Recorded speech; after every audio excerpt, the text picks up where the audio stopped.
legislature by mid-April. Find my change.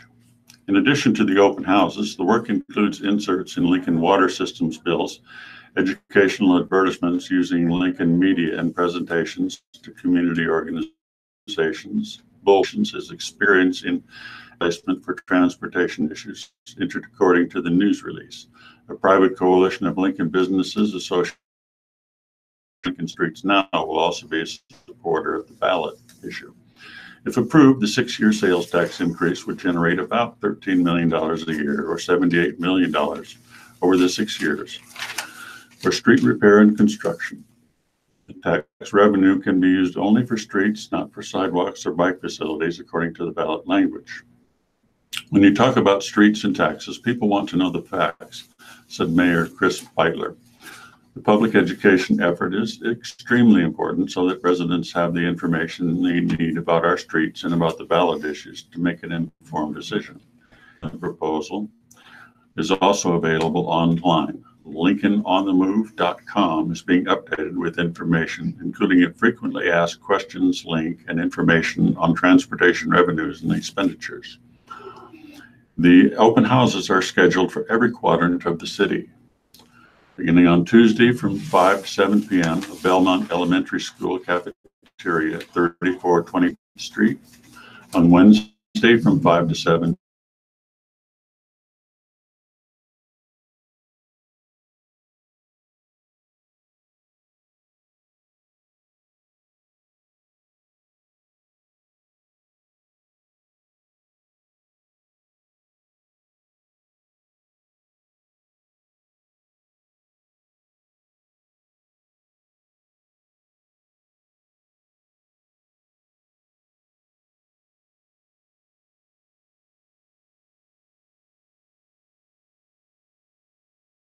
figure out why land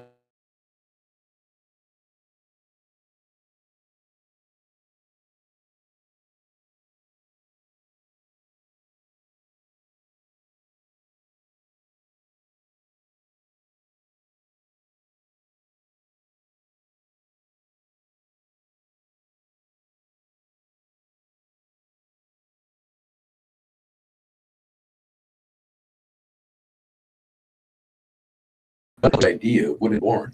48 sheep were captured and processed Monday and Tuesday, 22 from the South Herd in Wildcat Hills near McGrew, and 26 at 3 other locations to the north near Shadron and Crawford. The sheep were netted by a professional helicopter capturing crew and then received a new tracking collar and ear tags, in addition to getting vaccinations and having tissue samples taken. Ewes also got vaginal implant transmitters so biologists can track when lambs are born. It's part of an increased effort in recent years to combat diseases with Nebraska's bighorn sheep, the most notable being Mycoplasma pneumonia. The ewes pass it on to the lambs. Arden said the crew's operation went like clockwork. They are quick, efficient, and they know exactly what they are doing, she said, so the handling time is down to a minimum. It took months to coordinate the operation, which involved personnel with Game and Parks, South Dakota State University, Henry Dorley Zoo and Aquarium, and Lincoln's Children's Zoo, private veterinarians, and the Alliance Animal Clinic. Shadron State College students also joined the Pine Ridge effort. Funding and support for the project came through Pittman-Robertson federal aid grants, the Nebraska Big Game Society, and local Wild Sheep Foundation chapters. Todd Norton, the Game and Parks, has been in charge of past operations, but this year, Emily Moberg, a graduate student at South Dakota State, did the planning. Once everyone was in place at processing stations near the herds, the helicopter crew got to work. Nets were dropped on targeted sheep from above. Then they were hobbled and blindfolded and transported by sling back to the closest station. There, everyone had a job either helping with an ultrasound, checking on an animal's condition, or taking blood. Some inserted the vaginal implant transmitters. When they arrive at the station, it takes no more than about 5 minutes, Hardin said. It's very quiet and everybody is doing their job. The animals were released quickly to return to their herds and will be monitored for the next few weeks to make sure they are okay. The procedure was scheduled in the winter months so the sheep wouldn't overheat. Several universities will help game and parks process the results. Many are involved because it's an issue in other western states and not just Nebraska. Hardin said the capture went well. We're excited to see the results of this study help us move past these disease issues, he said. Bill ends mountain lion hunts. Omaha Senator Ernie Chambers is still fighting for the Nebraska wildlife he describes as majestic and regal, the mountain lion. His bill, LB 46, would end the authority of the Nebraska Game and Parks Commission to establish a hunting season for those mountain lions. But he admits it's probably a fight that won't be won with this legislature's Natural Resources Committee, which heard the bill on Thursday. I know what the fate of this bill is going to be from what it has been in the past, Chambers told the committee. I know this committee is going to kill the bill. They don't. They always do. The governor doesn't like the bill. It's true that in the previous two-year session, 2017 and 18, the committee let the bill languish and die at the end, as bills that are not acted upon do. In 2016, the Natural Resources Committee voted 8-0 to indefinitely postpone or kill the bill. In 2014, the committee voted 6-2 to forward the bill to the full legislature where it passed. But after Governor Dave Heineman vetoed the bill, Chambers couldn't get 30 votes to override the veto. Game and Parks authorized a hunting season in 2014, excuse me, and hunters legally killed 5 lions. In addition to those hunted, 11 others were killed by illegal hunting, traps, and being hit by vehicles. 10 of them were females. Another hunting season has been authorized this year in Pine Ridge, North and South regions, January 1st through February 28th. The North region is limited to 4 lions with no more than 2 females, with the same requirement for the South region. If the harvest limit for a subunit is not reached during the first season, an added season for that region will be held March 15th through 31st. Excuse me. The application fee for a permit was $15. No one showed up to speak in favor of Chambers' bill on Thursday, but several, including the 2 from the Game and Parks Commission, opposed it.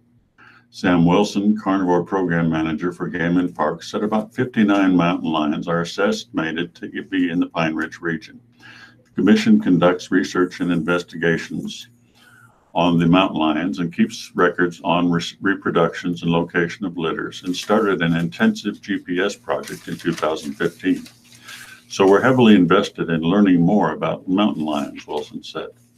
Game and Parks Deputy Director Tim McCoy said the mountain lion was given protection by being named a game species by statute in 1995, and that has allowed them to be successful. Scott Smathers, Executive Director of the Nebraska Sportsman Foundation, who also opposed the bill, said Game and Parks is the leading authority over wildlife in the state. The 3S, shoot, shovel, and shut up method of management with zero protection has occurred for many, many years, and that's what resulted in the loss of mountain lion population in the state of Nebraska, he said. After disappearing from Nebraska at the end of the 19th century, mountain lions only began making a comeback in 1991. Now the habitat and lion populations are expanding, he said. Chambers said he doesn't have any illusions about what will happen to the bill, but I'm convinced that these animals should not be killed for the love of killing, he said. A major winter storm is coming to Omaha, and forecasters have been talking about rain, freezing rain, and a wide range of snow possibilities. So what will it be, rain or snow? Well, probably both. Tom Kynes, a senior meteorologist at AccuWeather, the World Herald's weather consultant, said it depends on the path of the storm. One thing is certain. Strong winds are expected, creating potentially dangerous blizzard conditions late Saturday afternoon into the overnight hours. We asked World Herald asked their weather forecaster several questions. What explains the difference in the forecast between snow and rain? Is it a matter of what path the storm takes? He responded, you get on the west and north side of the storm, which is the cold side. That's where the snow is going to fall. On the east side of the storm, that's where the southerly winds are. That's going to bring in milder air and more likely cause rain than snow. So if the storm passes to the east of you, you're going to get a lot of snow. When do meteorologists think they can firm up their forecast? In a situation like this, it could really be only a day or less out. It's really dependent on the storm. What factors make it difficult to forecast? The temperatures are very close to freezing, so if we're a little bit warmer, we'd see a better chance of rain. If we're a little bit cooler, we'd see a better chance of snow, but we might not see as much snowfall. How does this storm compare with other recent weather events? There's going to be wind with this storm. If you get into the heavy snow zone, it will be a blizzard. There's going to be a lot of wind Saturday night. The good news is Sunday is much better day. The sun comes back out. It's going to be cold. It's going to be in the 20s for highs, but at least the sun's out. How can people prepare? If you have traveling plans, especially across Nebraska, don't travel. It's a dangerous storm. If you've got errands that have to be done, get them done during the day on Friday. How does this season stack up historically? The winter as a whole hasn't been that bad. The last few weeks have been rotten. But if you go back to December, most of December was snow-free, and at least the first half of January wasn't that bad. Since then, yeah, we've had numerous snow events, and that makes it unusual. We all dwell on the most recent record because that's what we remember, but back in December, it really took a while for winter to begin. Is there any end to all this snow in sight?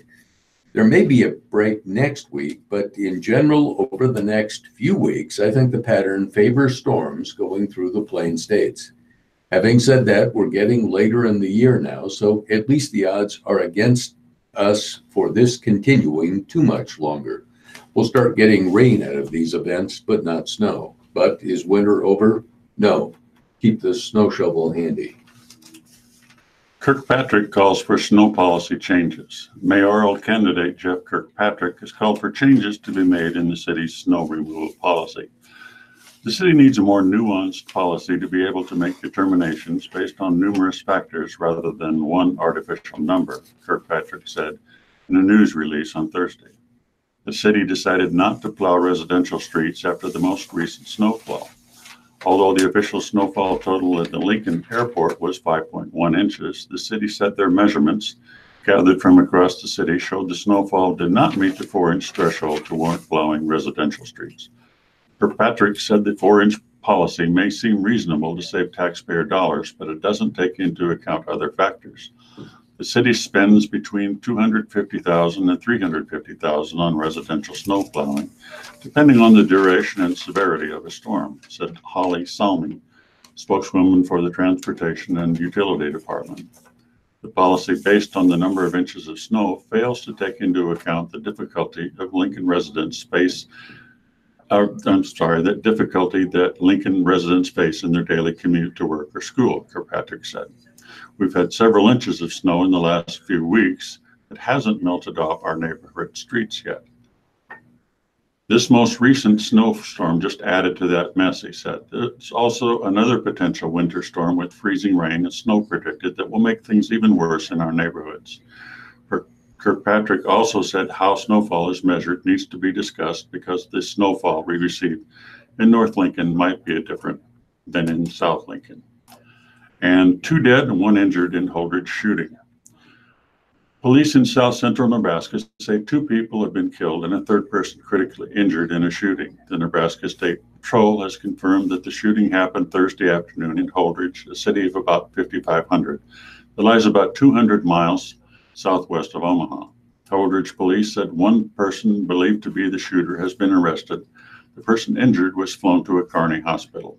Other details of the shooting and the names of the victims were not released by Thursday evening. A phone message left for Holdridge Police Chief Dennis Damoud on Thursday was not immediately returned. And we'll turn to the death and funeral notices in each of our papers. These from the Omaha World Herald for Friday, February 22nd. Abbott, Joanne E. Abbott, was 80 when she died in Omaha. The Heaphy Hoffman, Dwork, and Cutler West Center Chapel. Balzarek, Robert F. Balzarek, was 84 when he died on February 20. The Heaphy Hoffman, Dwork, and Cutler West Center Chapel. Mr. Balzarek was a veteran. Brandenburg, Darrell Glenn Brandenburg, was 91 when he died on January 23.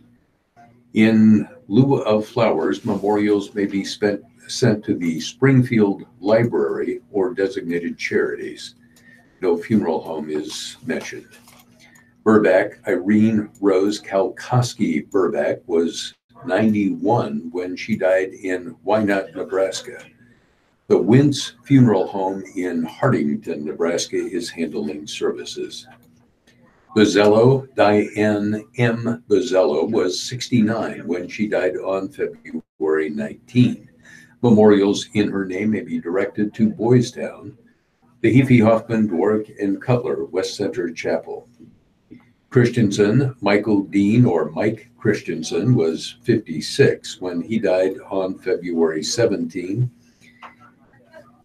at Dunklau Gardens. Memorials may be given to the family for future designation, the Dugan Funeral Chapel in Fremont, Nebraska. Collins, William E. Collins, was 71 when he died on February 20. In lieu of flowers, memorials to the American Cancer Society or as directed by the family, the Heaphy Hoffman, Dwork, and Cutler West Center Chapel. Crowley, Sylvia L. Crowley, was 82 when she died on February 20. Services will be held at a later date in Indiana, the Cutler O'Neill Meyer Woodring Bayless Park Chapel in Council Bluffs. Daniel, Robert D. Daniel, was 70 when he died in Omaha. Memorials may be given to the Chronic Obstructive Pulmonary Disease Foundation or American Lung Association. The Reichmuth Funeral Home on West Maple Road. Earhart, Mary T. Earhart, died on February 19. Complete notice will follow. Heaphy Hoffman, Dwork, and Cutler West Center Chapel. Elder June A. Elder was 89 when she died on February 21. The Corisco Larkin Staskowitz Funeral Home is handling services.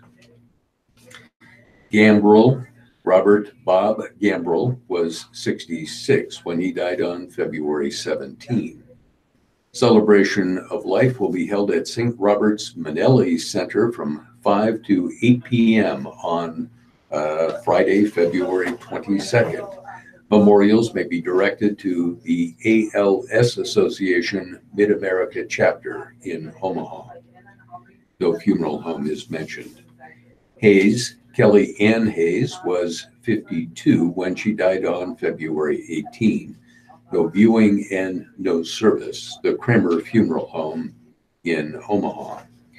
Homestead, Brett A. Homestead, was 41 when he died on February 19. The Campbell Ammon Funeral Home in Blair, Nebraska. Huey Vic Chu Huey was 84 when he died in Omaha on February 12. Mr. Huey was the owner of Chu's Chop Suey House on West Center Road. In lieu of flowers, the family prefers memorials to the Fred and Pamela Buffett Cancer Center at Nebraska Medicine, the John A. Gentleman Mortuaries and Crematories 72nd Street Chapel. Kohlmeyer, Mia Michelle Kohlmeyer, was 49 when she died in Gretna on February 12.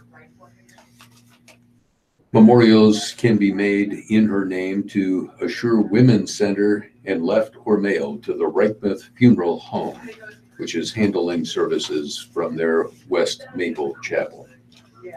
Lesh, Jolyn M. Lesh, was 51 when she died on February 17. No viewing, no service. The Kremer Funeral Home on Maple Street.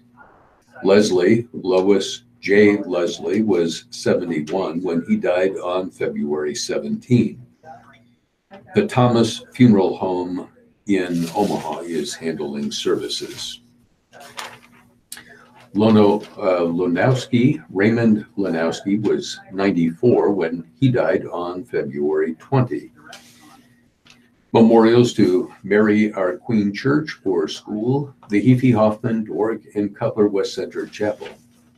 McBride, Sally A. McBride, was 80 when she died on February 14. In lieu of flowers, the family requests flowers to Safe Places for Pets.org. The John A. Gentleman Mortuaries in Crematory 72nd Street Chapel. Merwald, Mary Ellen Merwald, was 90 when she died on February 20. Complete notice will follow. The John A. Gentleman Mortuaries in Crematory 72nd Street Chapel. Moore, Cleo D. Moore, was 92 when he died on February 17. In lieu of flowers, memorials in Cleo's memory to the Nebraska Humane Society. The Heaphy Hoffman, Tork, and Cutler West Center Chapel. Mulcahy, Robert E. Bob Mulcahy, was 88 when he died on February 17. The Heaphy Hoffman, Tork, and Cutler West Center Chapel is handling services. Mr. Mulcahy was a veteran. O'Connell, James Robert O'Connell, was 69 when he died on February 16 in Knoxville, Tennessee. The family plans a private memorial service. No funeral is mentioned. Oritz Franco, Catherine Elizabeth Ortiz Franco, died at the age of 57 on February 16. No viewing, no service, the Kremer Funeral Home. Pletner, Glenn Pletner, was 84 when he died on February 20. In Exeter, Nebraska, the McCowan Funeral Home in Columbus is handling services. Pogie, Rosemary Baudo Pogie, was 95 when she died on February 18. Memorials are suggested to Duchenne Academy for the Rosemary Baudo Pogie Academy of 1941, College 1945 Scholarship Fund. The John A. Gentleman Mortuaries and Crematory 72nd Street Chapel. Reckinger, David M. Reckinger, was 43 when he died on February 14. He was a resident of Council Bluffs, formerly lived in Omaha. The family will receive friends on Monday, February 25 from noon to 1 p.m. at the Heaphy Hoffman, Tork, and Cutler West Center Chapel. Resnicek, Dennis E. or Denny Resnicek, was 81 when he died on February 17. The Bethany Funeral Home on Harrison Street is handling services. He was a veteran and will be buried with military honors. Risor, Lois L. Risor, was 69 when she died on February 18. The John A. Gentleman Mortuaries and Crematory Pacific Street Chapel. Swanger, Randy Swanger, was 63 when he died on February 20. Memorials to the family's choice. The John A. Gentleman Mortuary and Crematory 72nd Street Chapel. Trede, T-R-E-D-E, Gail E. Trede, was 86 when he died on February 20. He was a veteran. Memorials to St. Columkill Church or the Omaha National Cemetery or Ralston Fire Department. The Heaphy Hoffman, Tork, and Cutler West Center Chapel. Ward, Rick Ward, was 68 when he died on February 18. In lieu of flowers, memorials to the University of South Dakota, U.S. National Park Service, or Henry Dorley Zoo. The Heaphy Hoffman, Tork, and Cutler West Center Chapel. In And my final notice is for Zelny. William L. Zelny was 73 when he died on February 20 in Gretna. The Rotor Mortuary, Gretna Chapel, is handling services. Memorials to the Knights of Columbus, 3019 or Wild Game Feed for handicapped children. From the Lincoln Journal-Star, Arnold, Roy E. Arnold, age 80, died February 17th. No other information is available. Kristen, Martha Kapustka Kristen, age 101, died February 16th. Funeral services will be held at 12:30 Friday, February 22nd at Lincoln Memorial Funeral Home, 6800 South 14th Street in Lincoln. In lieu of flowers, memorials are suggested to Hospice Community Care of Nebraska or the Cathedral of the Risen Christ Masses. Damewood, Daniel L. Damewood, age 67 of Lincoln, died February 18th. The funeral will be held at 10 a.m. Friday, February 22nd at Havelock United Methodist Church, 4140 North 60th Street in Lincoln. Tisdale, Jeannie Marie Dunikaki, Tisdale, age 78, died February 19th. The celebration of Jean's life will take place at 10:38 on Monday, February 25th at St. Matthew Lutheran Church in Johnson. Heston, Robert Lee Heston, age 48 of Lincoln, died February 17th. Visitation will be at 12:30 p.m. Friday, February 22nd, followed by funeral services at 2 p.m. at the Wyuka Funeral Home in Lincoln. Hudson, Dwayne E. Hudson, died February 9. Services are pending. Clinker, George Stevens Clinker, died February 15th. A gathering of family and friends will take place from 4 to 7:30 p.m. Saturday, February 23rd at Cook's Cafe, 1300 North 66th in Lincoln. Nielsen, Gregory Scott Nielsen, age 66 of Lincoln, died November 18th. We hope you can dedicate some of your time from 1 to 4 p.m. on February 24th to celebrate his life. Commemoration will take place at the IBEW Local 265 Hall on 1409 Old Farm Road in Lincoln. Please send all memorials to the charity of your choice. Pletner, Glenn Pletner, age 84, died February 20th. His celebration of life will be held at 11 a.m. on Monday, February 25th at the First United Methodist Church in Columbus. Rhodes, Julia Albers Rhodes, age 87 of Hebron, died February 19th. No other information is available. Reiser, Lois L. Reiser, age 69, died February 18th. Services will be held at 10:30 a.m. Saturday at the First United Methodist Church in Waverly. Memorials to the Josie Harper Hospice House in Omaha. Schultz, the Reverend Jerry Allen Schultz, age 70, formerly of Lincoln, died February 19th. Arrangements were made with the Williamson White Funeral Home and cremation services in Amory, Wisconsin. Wilma Studedick, age 92, died February 19th. Services are pending at All Faiths Funeral Home in Grand Island. And finally, Tracy, Sharon Tracy, age 68 of Waverly, died February 20th. Celebration gathering to be held from 4 to 6 p.m. Friday, February 26th at Roper & Sons Funeral Home, Waverly Chapel, 10851 North 148th Street in Waverly, Nebraska. Listeners' memorials to the Radio Talking Book Network are tax deductible and go a long way to keeping Radio Talking Book on the air.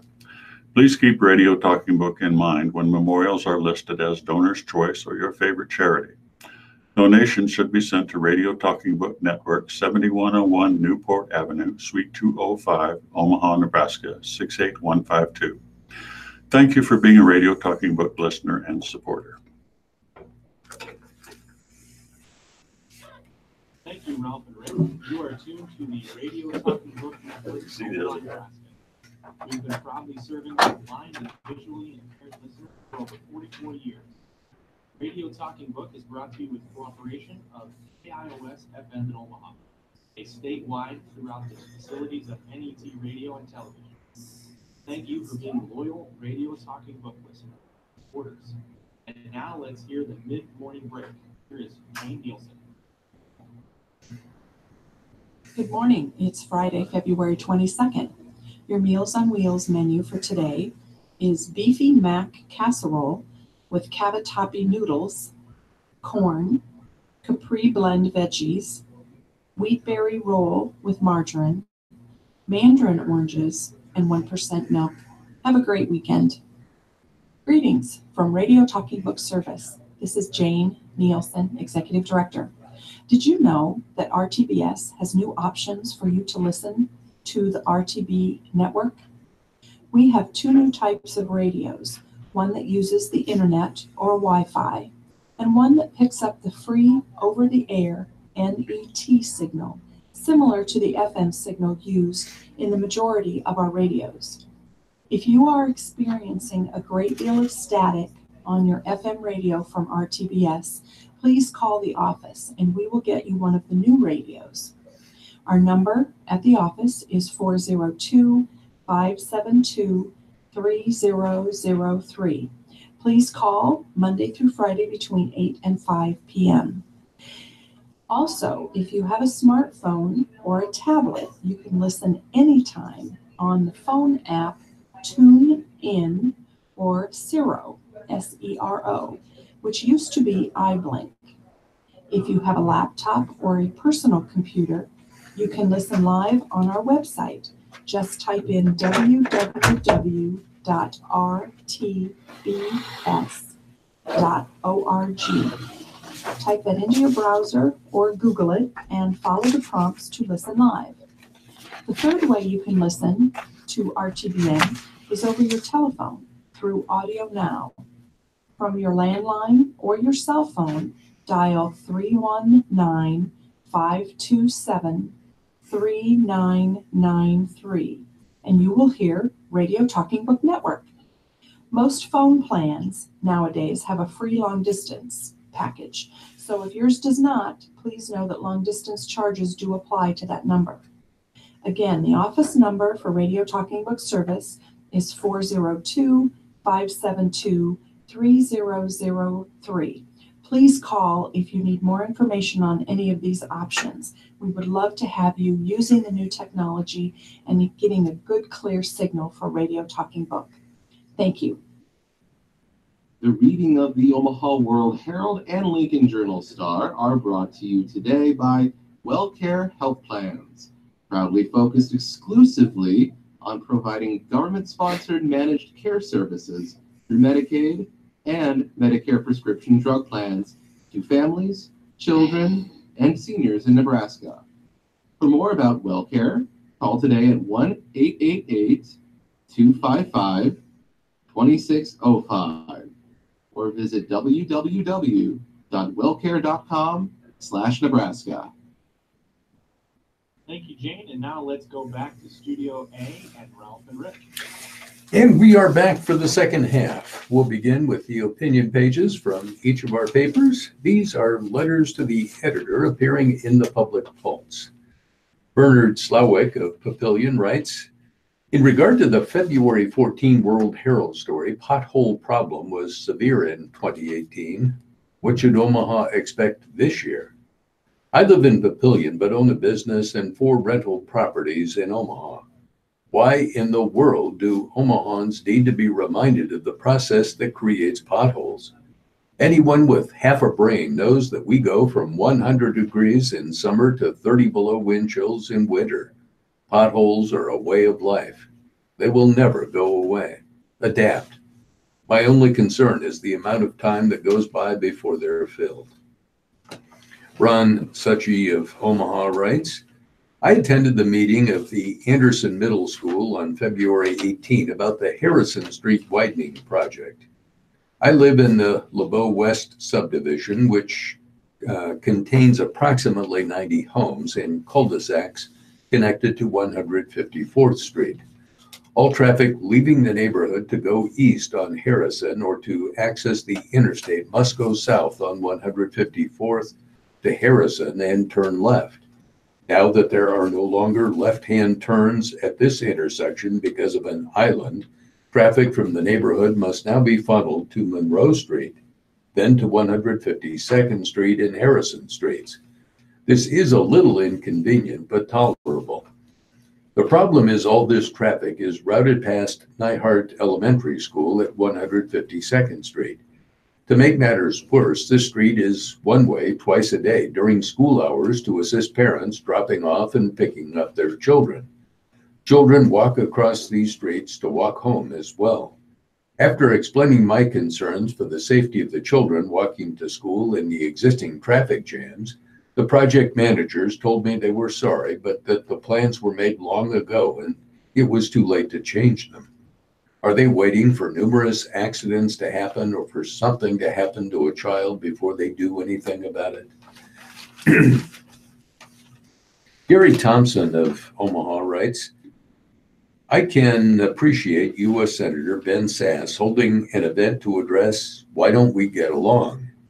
Sasse referred to tribes of place as a result of the digital revolution and said we may be replacing them with tribes of ideology. How do we lessen divisiveness in the February 12 World Herald? The University of Nebraska panel discussion injected ideas such as fear, not listening to the minority opinion, and media and social networks.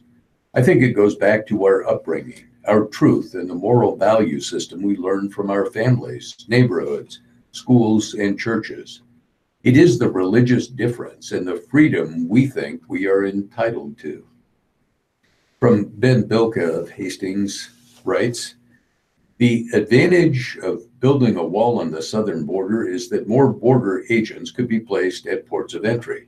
Subjects that could qualify as a crisis, including human trafficking, cocaine, marijuana, and synthetic opioid fentanyl, MS-13, the Islamic State, diseases crossing the border with immigrants, money laundering from drugs, flooding the labor market with low-skilled workers, identity theft, and line jumping ahead of people trying to gain citizenship legally. By the way, we have a housing crisis in the United States the way it is. From Susan Llewellyn of Papillion, I found Matthew Hansen's February 1 article, Dry January, was a sobering, eye-opening experience. To be dry, unedifying, and disheartening.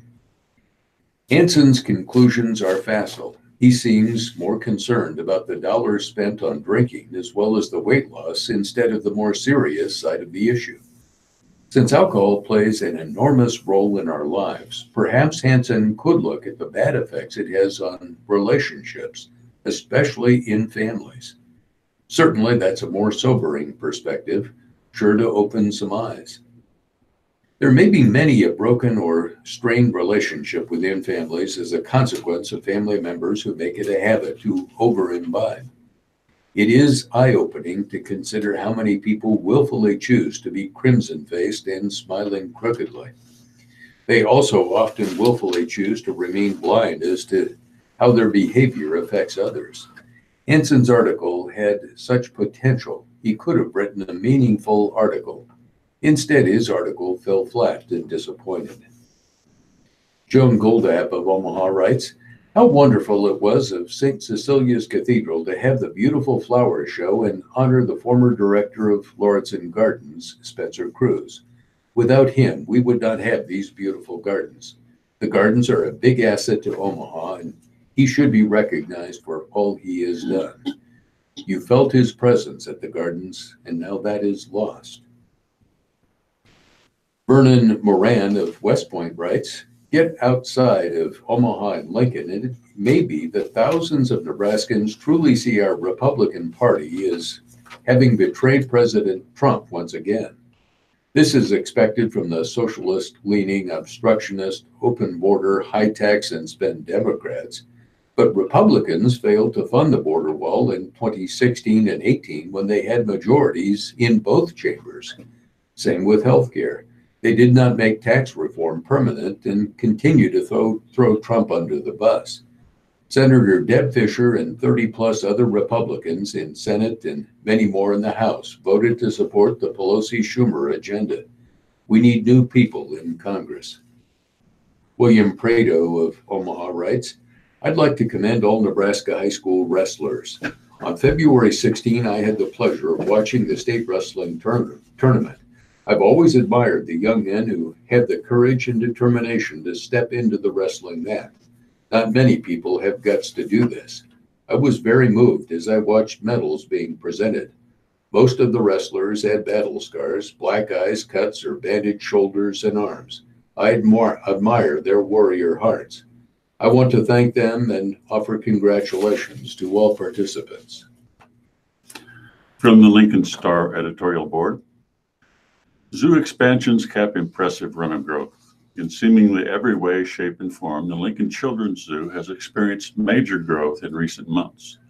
But one fact illustrates the rapid development better than any other. The newest expansion announcement came with news the landlocked zoo can't physically grow anymore, even after adding 10 acres in recent years. The facility has simply run out of unused land at its longtime home near 27th and A Streets.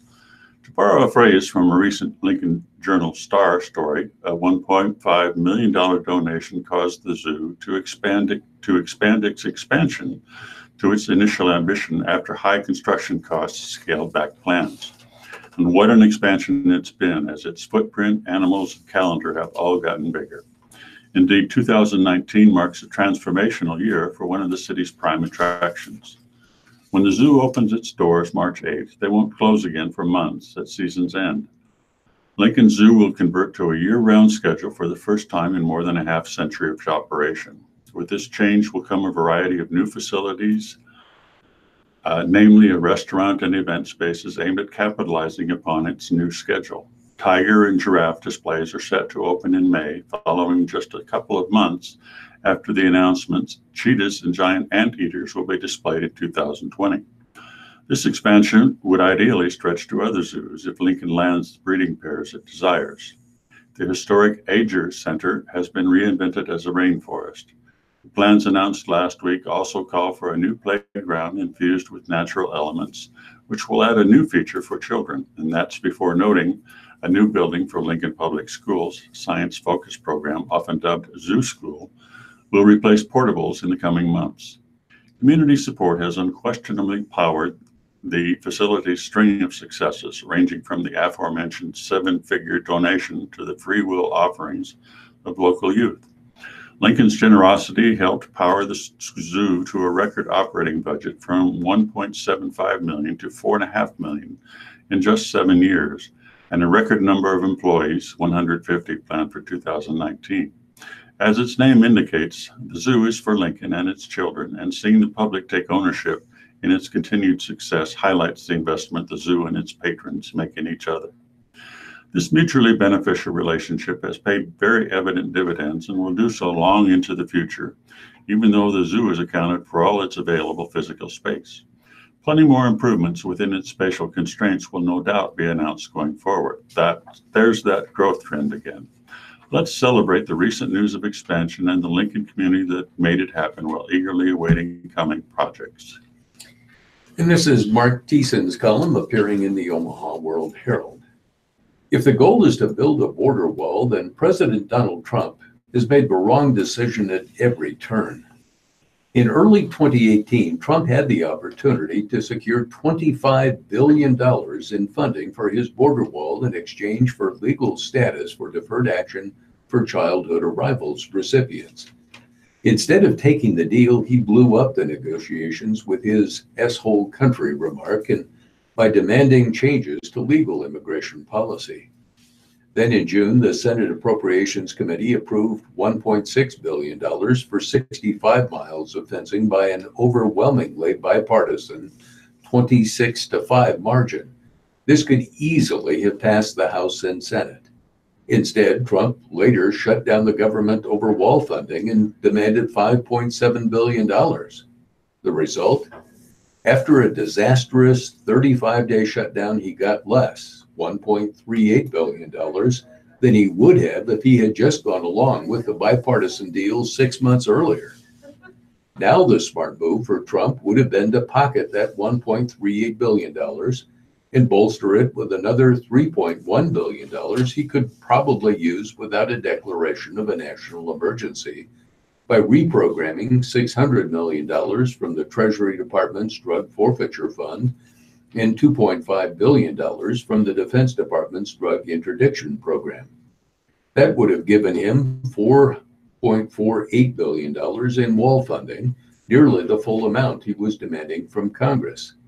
Then, in December, he could demand more money with leverage over Democrats when an automatic sequester kicks in, forcing $55 billion in across-the-board cuts to domestic discretionary spending unless Trump agrees to raise spending caps. Instead, Trump has made the wrong move once again, declaring a national emergency despite warnings from Senate Majority Leader Mitch McConnell, a Kentucky Republican, and other Republicans that he could provoke a backlash from within his own party. His order will face an immediate court challenge, which means he won't be able to spend the emergency funds anytime soon, if at all. And if he prevails in court, it will be a disaster for the cause of limited government.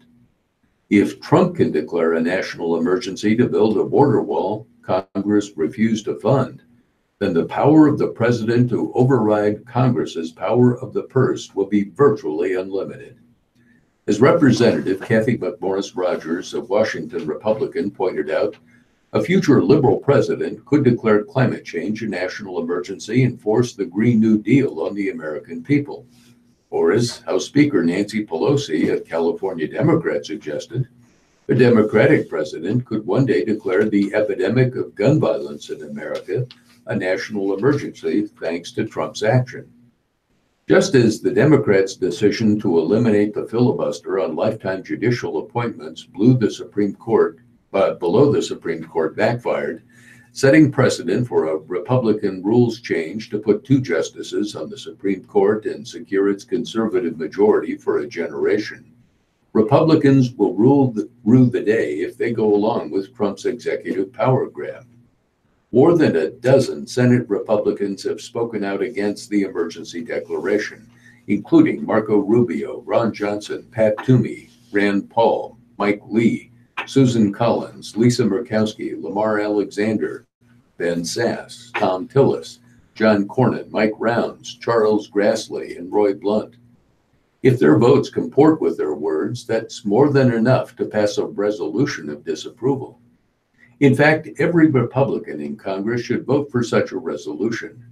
Stopping executive overreach and restoring Congress's Article I powers was a key plank in Republicans' 2016 Better Way agenda. Our president has been acting more like a monarch than an elected official, House Republicans declared. That stops now. Trump would no doubt veto a resolution, but the fact that a bipartisan majority of both houses voted to overturn Trump's declaration would bolster the legal case against his action. As Justice Robert Jackson wrote in a concurring opinion from Youngstown Sheet and Tube versus Sawyer, presidential powers are not fixed, but fluctuate depending upon their disjunction or conjunction with those of Congress. When a president acts with congressional support, his power is at its maximum. When Congress has not spoken, there is a zone of twilight.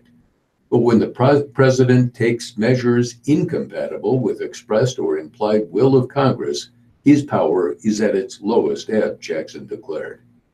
A disapproval resolution would make clear that not only is Trump ignoring the will of Congress, but also Congress has further expressly disapproved of his actions. Trump's defenders will argue that Republicans should not deliver such a rebuke to the president. In fact, the opposite is true. It is Trump who should not be forcing Republicans to choose between fidelity to their president and fidelity to the Constitution. And if forced to choose, they must choose the Constitution. And this letter from Van Hal of Lincoln. Climate change is no laughing matter. I enjoyed last Sunday's political cartoon of the gassy unicorn ridden by Representative Alexandria Ocasio-Cortez, but I only wish we could laugh off the underlying urgency of the message behind the Green New Deal. The reality of human-caused climate change was evident to careful observers by the 1990s. That means we have been sitting on our hands for a human generation while the effects of increasing carbon dioxide levels become ever more obvious. We have let things go to the point where any solution with the real chance of averting disaster looks daunting and impractical. Anything short of a bold initiative will fail to slow the buildup of greenhouse emissions enough to help. We had a chance under President Barack Obama to start on the right path gradually, but our current president and his enablers in Congress have booted that chance. If we laugh off the terrifying reality facing us, we and our children will suffer. We'll turn to some of the lighter columns in each of our papers, this from the Omaha World Herald. Peter Tork, a blues and folk musician who became a teeny bopper sensation as a member of the Monkees, the wisecracking made-for-TV pop group that imitated and briefly outsold the Beatles, died Thursday. He was 77. The death was announced by his official Facebook page, which did not say where or how he died. Tork was diagnosed with adenoid cystic carcinoma, a rare cancer affecting his tongue, in 2009. If the Monkees were a manufactured version of the Beatles, a prefab four who auditioned for a rock and roll sitcom and were selected more for their long-haired good looks than their musical abilities, Tork was the group's Ringo, its lovably goofy supporting player. On television, he performed as the self-described dummy of the group, drawing on a persona he developed while working as a folk musician in Greenwich Village, where he flashed a confused smile whenever his stage batter fell flat. Off-screen, he embraced the summer of love, donning moccasin and love beads and declaring that nonverbal extrasensory communication is at hand, and that dogmatism is leaving the scene. A versatile multi-instrumentalist, Tork mostly played bass and keyboard for the Monkees, in addition to singing leads on tracks including long title, Do I Have to Do This All Over Again, which he wrote for the group's psychedelic 1968 movie Head, and Your Auntie Griselda. At age 24, he was also the band's oldest member when the Monkees premiered on NBC in 1966. Now, not that that mattered. The emotional age of all of us, he told the New York Times that year, is 13.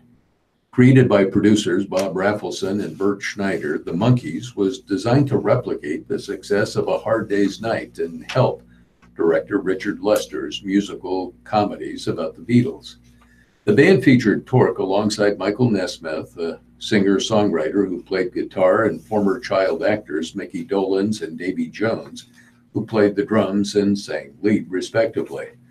Like their British counterparts, the group had a fondness for mischief, resulting in hijinks involving a magical necklace, a monkey's paw, high seas pirates, and Texas outlaws. The Monkees ran for only 2 seasons, but won an Emmy Award for Outstanding Comedy and spawned a frenzy of merchandising, record sales, and world tours that became known as Monkey Mania. In 1967, according to one report in the Washington Post, the Monkees sold 35 million albums, twice as many as the Beatles and Rolling Stones combined, on the strength of songs such as Daydream Believer and I'm a Believer, and Last Train to Clarksville, which all rose to #1 on the Billboard record charts. Almost all of their early material was penned by a stable of vaunted songwriters that included Carole King, Gary Goffin, Neil Diamond, David Gates, Neil Sedaka, Jeff Barry, Tommy Boyce, and Bobby Hart. But while the band scored a total of 6 top 10 songs and 5 top 10 albums, they endangered as much critical scorn as commercial success. Detractors pointed to the fact that the band, at least initially, existed only in name. While the Monkees appeared on the cover of their debut album and were shown performing on TV, their instruments were actually unplugged. The songs were mostly done by session musicians. After the release of the band's second album, More of the Monkees, in 1967, Tork and his bandmates wrestled control of the recording process and wrote and performed most of the songs on records, including Headquarters and Pisces, Aquarius, Capricorn, and Jones Limited. They also started touring, playing to sold-out stadium crowds, and backed up opening acts that briefly included guitarist Jimi Hendrix. But as Tork's musical ambitions grew, leading him to envision the Monkees as a genuinely great group of rockers, he began to clash with bandmates who saw the Monkees more as a novelty act. He left the group soon after the release of Head, a satirical, nearly plot-free film flop, and for much of the 1970s struggled to find his own way. He formed an unsuccessful band called Release, was imprisoned for several months in 1972 after being caught with $3 worth of hashish in my pocket, and worked as a high school teacher and singing waiter as his Monkees' wealth dried up.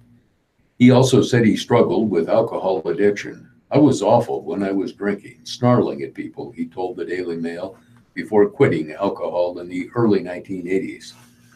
By then, television reruns and album reissues had fueled a resurgence of issues in the Monkees, and Tork had come around to what he described as the essential nature of the music group, which he joined for major reunion tours about once each decade.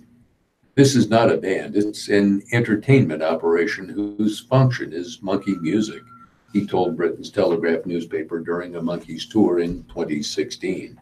"It took me a while to get to grips with that, but what great music it turned out to be, and what a wild and wonderful trip it has taken us on."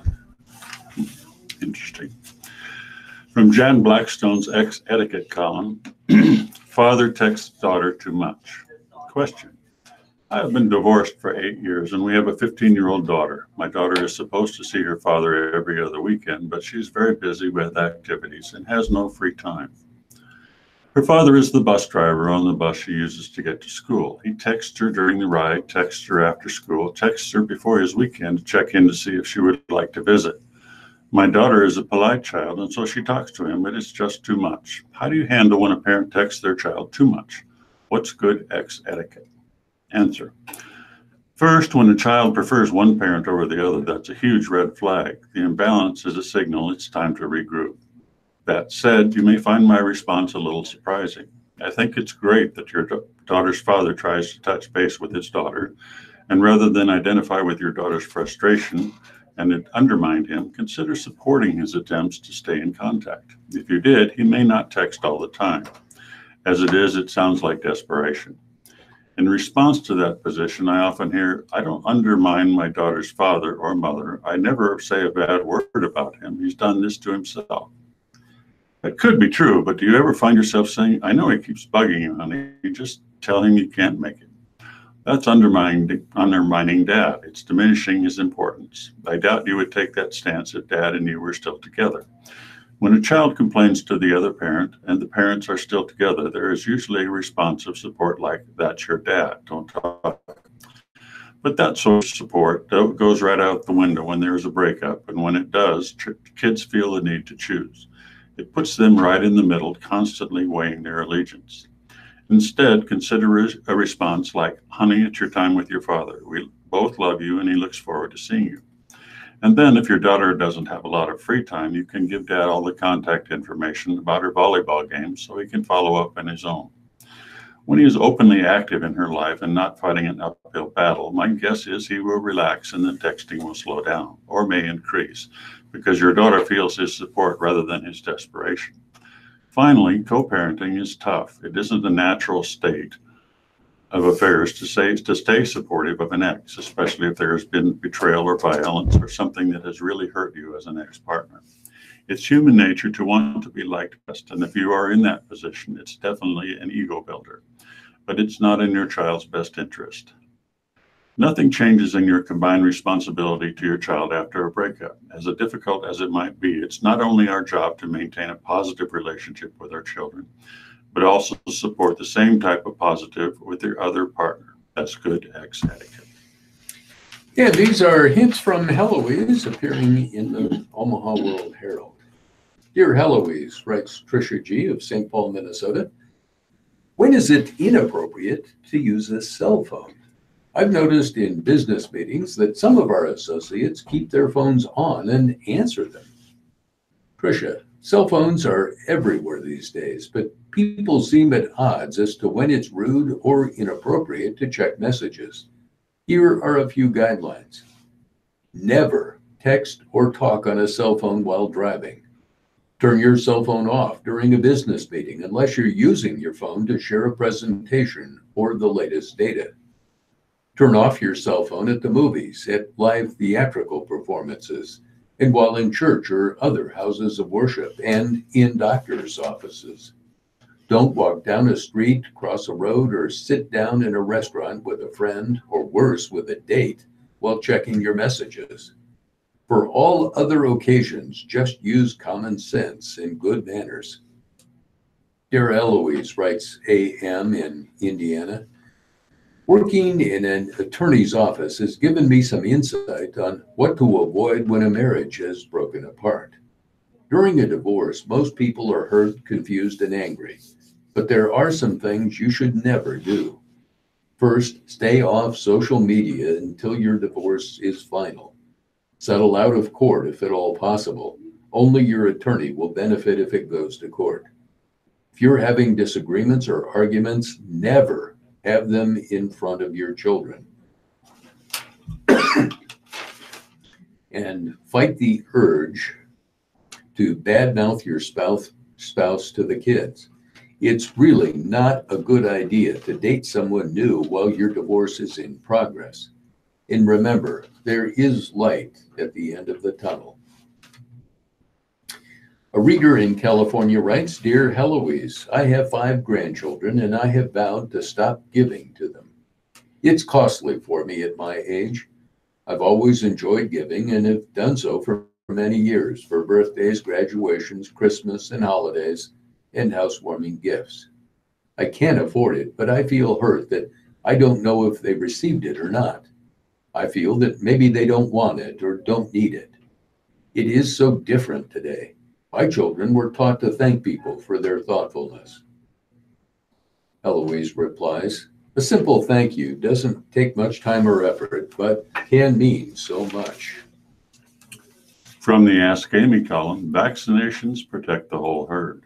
Dear Amy, as a public health nurse and mother of 4, I spend a lot of time talking about germs and staying healthy. With seasonal flu, H1N1, and nasty germs such as MRSA in the community, I'm amazed that people bring their newborns to the mall or grocery store and pass them around like postcards. For the mother who wrote you, if she kept her young one home, strangers touching her baby would not be an issue. Children younger than 6 months do not have a fully working immune system. They should not be out in crowds, such as the mall or at parties. People with infants in the home or caregivers of infants should get their flu shots.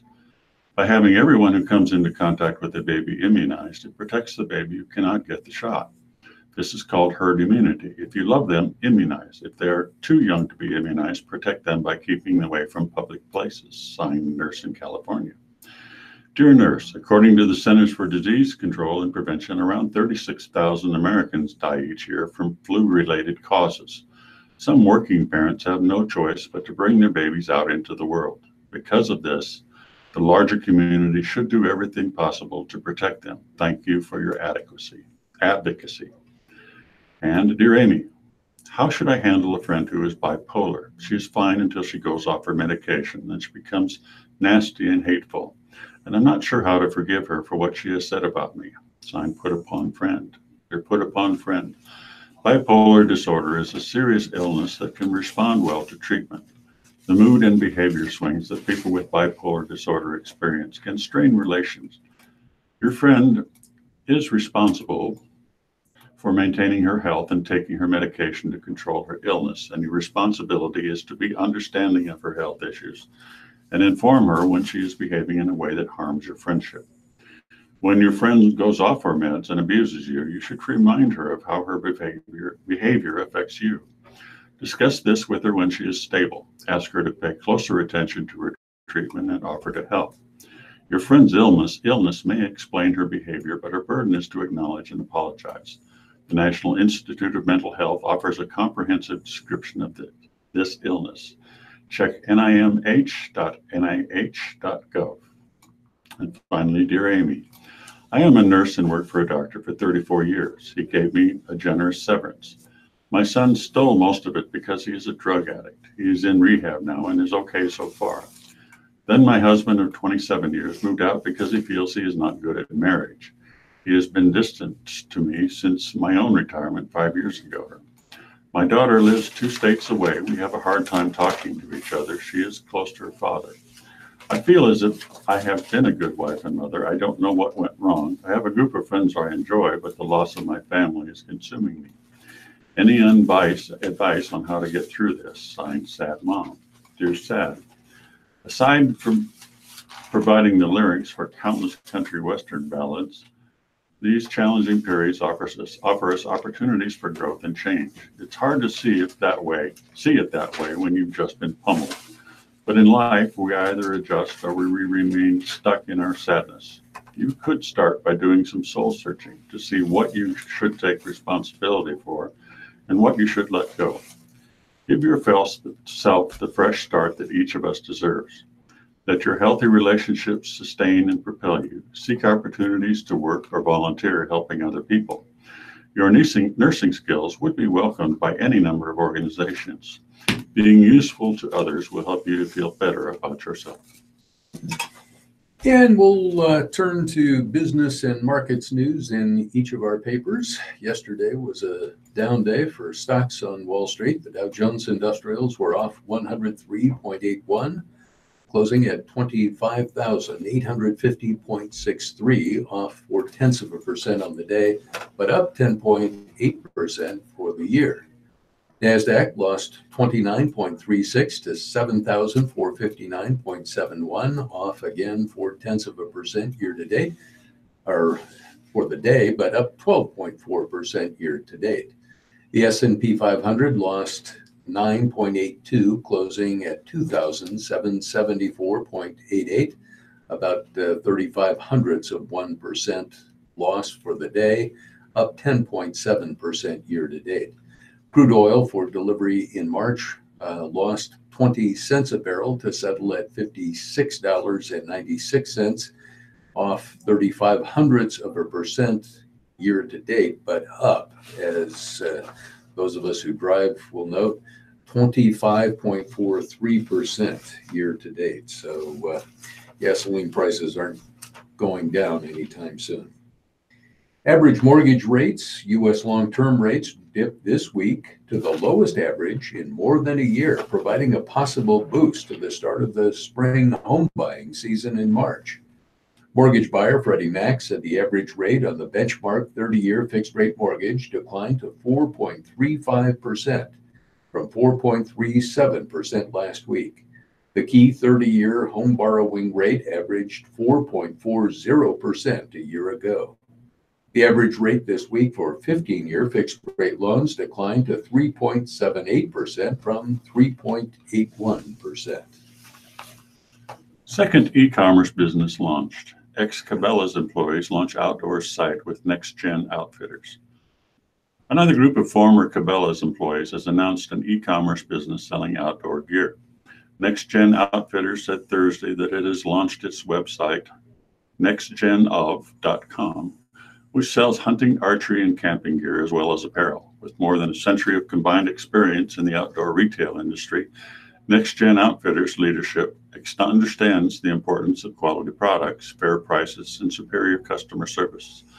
Next Gen Outfitters was born out of a passion for the outdoors, Trent Santero, co-founder of Next Gen Outfitters, said in a news release. We spend countless hours in the field with friends and family every year, demanding the very best from our gear. We believe in equipment that builds tradition and gear that can be handed down to the next generation to ensure the future of our lifestyle. Former business development manager, he started Next Gen along with 3 other former Cabela's employees, Ryan Wellman, Mike Riddle, and Jeremy Nesbitt. In addition to selling gear from world-renowned outdoor brands, Next Gen is designing and building its own Next Gen branded products. Next Gen is the second Sydney-based e-commerce company run by former Cabela's employees. On February 4th, Matt Hybe, a former Cabela's manager and the son of former president Dennis Hybe, launched Hybe Outdoors, along with companies faced lawsuits from Cabela's owner Bass Pro Shops, which alleged they stole proprietary information and violated non-compete agreements. Bass Pro had sought a preliminary injunction to keep the companies from launching their book, denied the request. The company said in a statement that the injunction ruling and planned to continue to pursue its lawsuits against the two startups. Warren Buffett has praised pessimism as an investor's friend, but there's only so much a friend can do. Rounded out the worst year since the financial crisis in 2018, Berkshire Hathaway spent less than $2.2 billion on net purchases of common stock in the fourth quarter. That means its cash pile, which had remained above $100 the last 5 quarters, probably stayed stubbornly high, borrowing large amounts of repurchases. And that's bound to raise questions about Buffett's outlook ahead of Saturday's planned release of the company's annual letter. Berkshire's CEO has struggled to find sizable and well-placed that could make a large dent in his cash problem. He hasn't just been sitting around, instead snapping up shares of J.P. Morgan Chase & Company and Bank of America Corporation. But even in the third quarter, when he spent the most on net purchases of stocks in more than 4 years, cash stood at $104.4 billion. Investors will get a glimpse of just how much money Berkshire had at the end of last year with Saturday's letter. The cash is just coming in faster than he can deploy it, said David Sims, president of Sims Capital Management. Buffett's company took a step in 2018 to open up another level of capital deployment by loosening its stock buyback policy.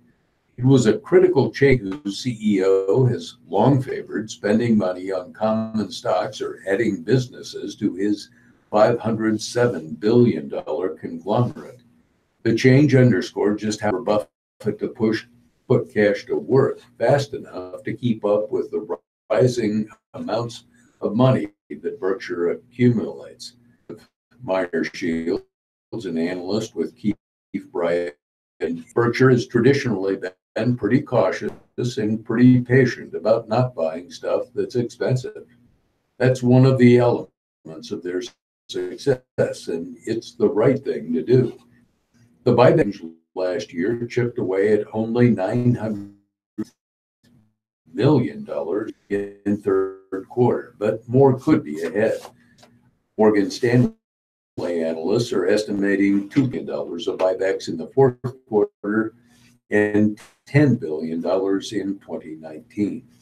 Mike Kama's letter is warn shareholder swings that come from a new accounting rule that requires Buffett unrealized gains and losses in into net income figures. $22.4 billion in net losses for Berkshire in the fourth quarter, compared with a profit of $32.6 billion during a year earlier, according to Morgan Stanley estimates. Buffett turned 88 in August, and his longtime business partner, Charlie Munger, celebrated his 5th birthday in January. That's drummed in leadership at Berkshire. The company promoted Ajit Jain, 67, and Greg Abel, the vice chairman role, changes part of a session. Buffett addressed the change in a few brief lines in last year's letter, saying Berkshire's blood flows through Jain and Abel's veins, and that Buffett and shareholders are lucky to have the two executives. Kathy Seifert, an analyst at CFRA Research, said investors might be pleasantly surprised if any more details are provided. Investor information may not be quenched, Seifert said in an interview. They sense that I get is that they thought to put the issue to rest by elevating these. I will be pleasantly surprised, but I will be surprised if there is a lot of explanation or a lot of outlining this. In sports and in Major League Baseball, Gordon eager to play with Hamilton, former Husker joined by Speedy ex-Red in the city outfield from Surprise, Arizona. With 6-time Gold Glove winner Alex Gordon in left and Speedy Lorenzo Cain in center, the Kansas City Royals outfield defense ranked among the best in the majors for the 6 years they were together. That changed last season when Kane joined the Milwaukee Brewers. Royals manager Ned Yost started 9 different players in center last one, made the most with 32 games. Gordon, a former Husker and Lincoln Southeast star, started in center field 11 times. Can you name the other guys who played there? I don't know, he said, put me on the spot there. The Royals believe they solved their center field issue for this season by signing free agent speedster Billy Hamilton, who is considered one of the best defensive outfielders in the National League, well, with the Cincinnati Reds. We're looking forward to seeing what he can do in that big outfield, and Kaufman Gordon played with him yet. Hopefully we can develop a history like me and Kane. I need to get, he knows the ball. That's kind of what me and Lorenzo Kane had. We knew each other that well. Hopefully me and Billy can establish that chemistry too. Through spring training, we'll talk, we'll figure it out, he said. Yost is looking forward to seeing the tandem rob opposing batters of hits. That's what spring training is for, getting comfortable with what each other can do, Yost said. It's just like a six. You don't have to see him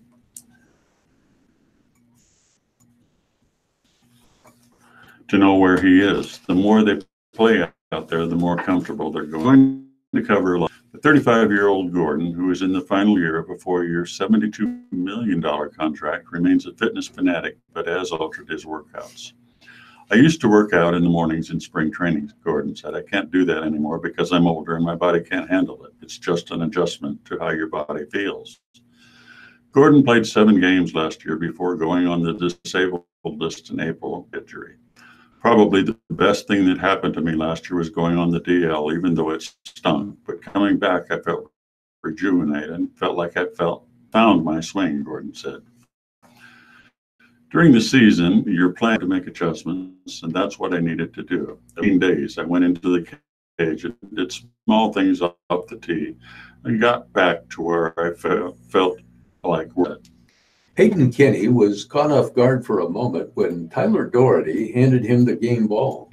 Doherty, in only his second pitching appearance, had just recorded the final out of a 12-9 win over 12-time national champion USC on Sunday.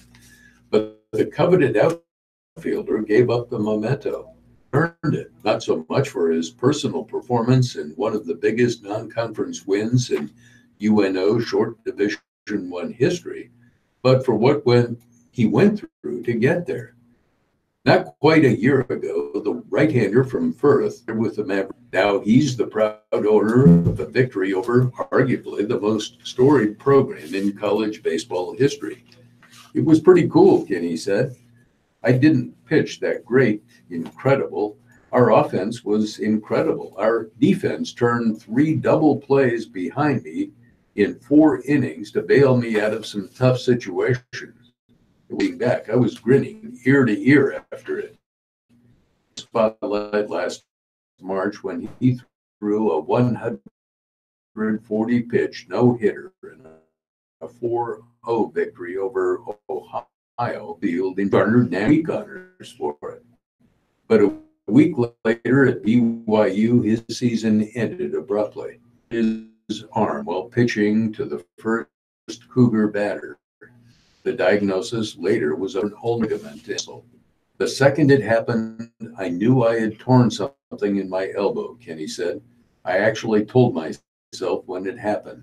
I had to go in 2. Let's try and get this guy out. It's your last collegiate batter. More pitches, and it was so bad on the second one, I was almost in tears. Kenny left the mound in Provo, Utah, thinking his career was over. He had redshirted as a freshman at college because of a torn labrum. So this was his 5th year of college play. The idea of a 6th year had never even crossed my mind because I had thrown 16 innings last year already, he said. I wasn't sure what the rules were for pitchers. I'd come to find out a couple of weeks later that it's the games, and I started to realize there was a shot at this. Kenny put in a waiver request for a 6th season. It was eventually CAA last summer. He came back, and I think he's even stronger than he was last year. UN reporter said. He did a really good time and not rushing this rehab with his forearm. We're just thankful we got this 6-year medical. We were talking about trying to push him and get him back at the end of last season, but I'm really glad we didn't, because now he's at full strength. He's a team leader, competitor, and just a great guy to have on the team for him that he's healthy. Kenny allowed a run on 4 hits, but walked 5 batters while throwing 73 pitches at USC. He plays the man starter Chandler Champlin, an MLB draft pick, for 5 runs. UNO led USC 12-1 by the time Kenny exited the game. The Trojans rallied but came up 3 runs short. Doherty gave him the game ball in honor of his first game back. Kenny had gone from throwing a no-hitter to believing his college career was over over York Dodo Field. Senior questioned whether his no-hit bid led to his forearm issue. I felt physically tired, but I felt really good. My arm was strong. I know it was, but I don't know if that even had anything to do with my injury, to be honest. I've thrown a lot of it, and I've had a lot of arm injuries. It was unfortunate that it happened after that. The way he explained it, the coaching staff had concerns about lingering effects. The kid going into the BYU indicated that if anyone was at fault, it would be him. We're nervous, he said. They kept asking me and I kept pulling to get to pitch. I wanted to pitch at BYU. I convinced them to let me pitch, but my mistake to try and push and get back sooner.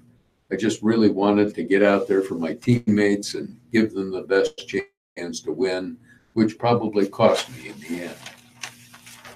In men's college basketball, should Zion pack it in now? Duke's Zion Williamson was hurt in the opening minute of the 88-72 loss to Carolina. His right foot was slipping, causing the shoe to come apart on clutching his right knee. He walked to the bench, and a few minutes later, he hit it under his chair. Williamson is day-to-day with a mild right knee sprain, is progressing as a spokesman Mike DeGeorge said Thursday night. The freak injury during one of the college basketball season's marquee games immediately sparked debates about insurance issues of the likely NBA lottery's professional future by continuing to play for the top-ranked, for now, Blue. It spurred a debate about whether Williamson, the possible number 1 overall pick in the NBA draft, should he leave Duke season, wise to end his college season in an attempt to avoid an injury that could jeopardize his pro career.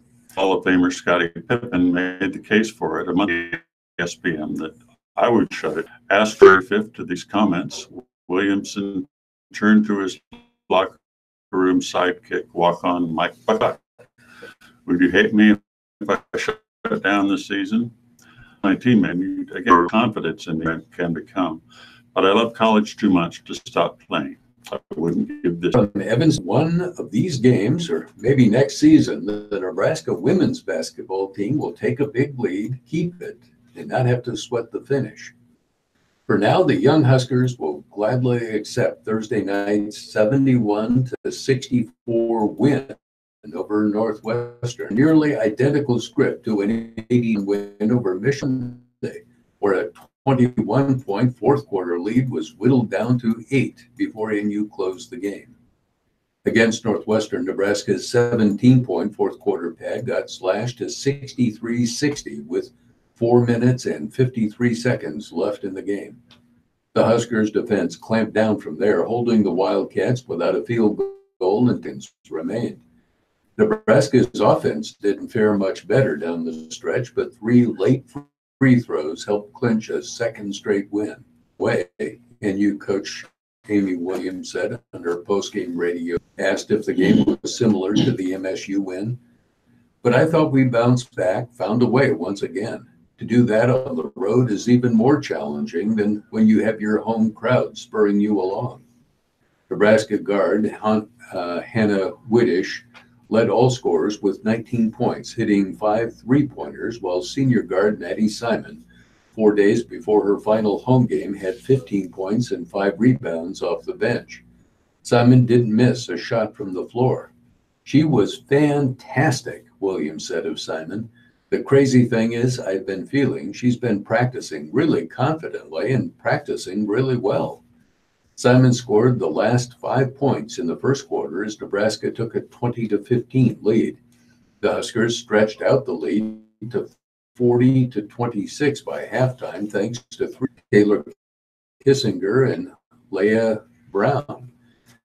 Nebraska now 13-14 overall and 8-8 in the Big Ten, led 48-28 with 90 seconds into the third. Western now 15-12 and 8-8 in the slice that, but Nebraska carried 44 lead into the fourth. After the teams traded baskets to start the fourth, that's when the drought hit. It happened to the Huskers often on the road in Big Ten to narrow losses at Wisconsin and Michigan. Northwestern's 14-0 run threatened to deliver NU its new loss of the season. But a team that features 4 freshmen and 3 sophomores has begun to grow up, Williams said. I sure wished we could have stopped that run a little earlier. Williams bounced back from that after that timeout. I thought we really kind of locked in. Whitish hit a jumper to give Nebraska a 65-60 lead with 4:40 left. Neither team scored again until freshman guard Sam Habees layup with 1:19 left. By then, Nebraska's lead was on solid enough ground that Northwestern was forced to foul and rush 3-pointers. The Wildcats hit just 5 of 17 shots from 3-point range, which negated a big game from senior forward Palis Kuna Pana, who had 19 points and 13 rebounds. The Huskers into logjam in the Big Ten standings. The Huskers, Purdue, Minnesota, and Northwestern are all tied at 8-8. Should NU win the last 2 games, it could still finish in a tie for some very evenly matched teams there. On a given night, somebody could step up and get a win, Williams said. It is now 11:59, so our papers up and make way for other programming on the radio form and send inside tomorrow afternoon and evening. I'm Ralph Morocco. It's been my pleasure to be here with you today. And I'm Rick Miner. Please have a good weekend. Thank you, Ralph and Rick. Well, You've been stay out of listening the to edge. Omaha World Herald and Lincoln Journal Star. Yeah. Radio Be a challenge tomorrow, I think. At least tomorrow after. That's what it sounds like.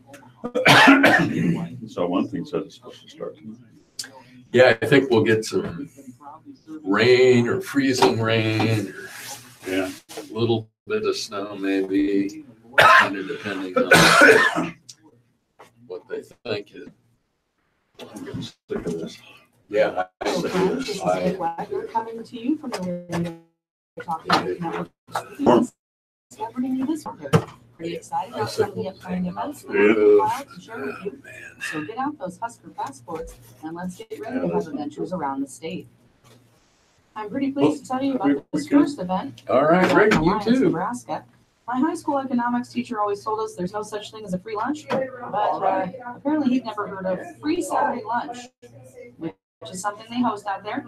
Haven on the Bricks is the place to be at 11:30 a.m., where there is a free Saturday lunch. The address for Haven on the Bricks is 508 Box Butte, Nebraska. And get a bite to eat. Kearney, if you stop in at the Museum of Nebraska Art, located at 2401 Central Ave in Kearney, you can see Nebraska Now, Michael James Gross. In his most recent body of work, Michael James focuses on the immersive colors, textures, and feel of India, looking to architecture and the intricacies of the buildings, alleys, and courtyards. A leader in the Art Develop movement of the 1970s, James is the chair and artist James Professor of Textiles and Merchandising and Fashion Design at the University of Nebraska-Lincoln. You'll definitely want to go out and check out that exhibit at the Museum of Nebraska Art, now running through April 7th, 2019. I mentioned PRCA events running March 10th in Grand Island. There's 3 elite professional rodeos and extreme bowl tours, reserved seating, 3 parking for adults, children, 4-packs, and groups.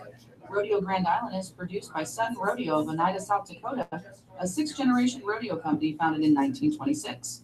Rodeo Grand Island will feature top PRCA world champions and top stock and bowl. Event Center is located at Bonner Park, the premier live thoroughbred horse racetrack in Grand Island, Nebraska. March 1st, you can expect things to kick off at 7:30 p.m. And again, that's at the Heartland Event Center, located at 700 East Stoley Park Road, Grand Island, Nebraska. If rodeo doesn't tickle your fancy, but you're a big chili fan, you'll want to head out to the Heartland Event Center on February the 23rd at 1:30 p.m. because it's back. Coming over 20 top chefs to benefit us. We'll taste various types of favorites. And of course, all those proceeds will benefit the Central and Western Nebraska chapter of these. We hope to see you there. I have a feeling I could probably do a whole community calendar of chili cook-offs. Here's another one for you. If you're not able to make the one at Grand Island, but very well possibly be available on Saturday, March the 2nd, head on out to Arnold, Nebraska. That's right. The Arnold Chamber of Commerce is hosting one heck of an event for their chili cook-off, first annual. They'll be serving the public from 5 to 7 p.m. And if chili isn't your thing, they'll also have chicken noodle soup as well as potato soup. And Girl Scouts will be there selling their cookies. It's a must attend event. They'll also have some great by Rascal Martinez, and his performance will start from 5 to 7. It says that he channels a mix of folk and country music.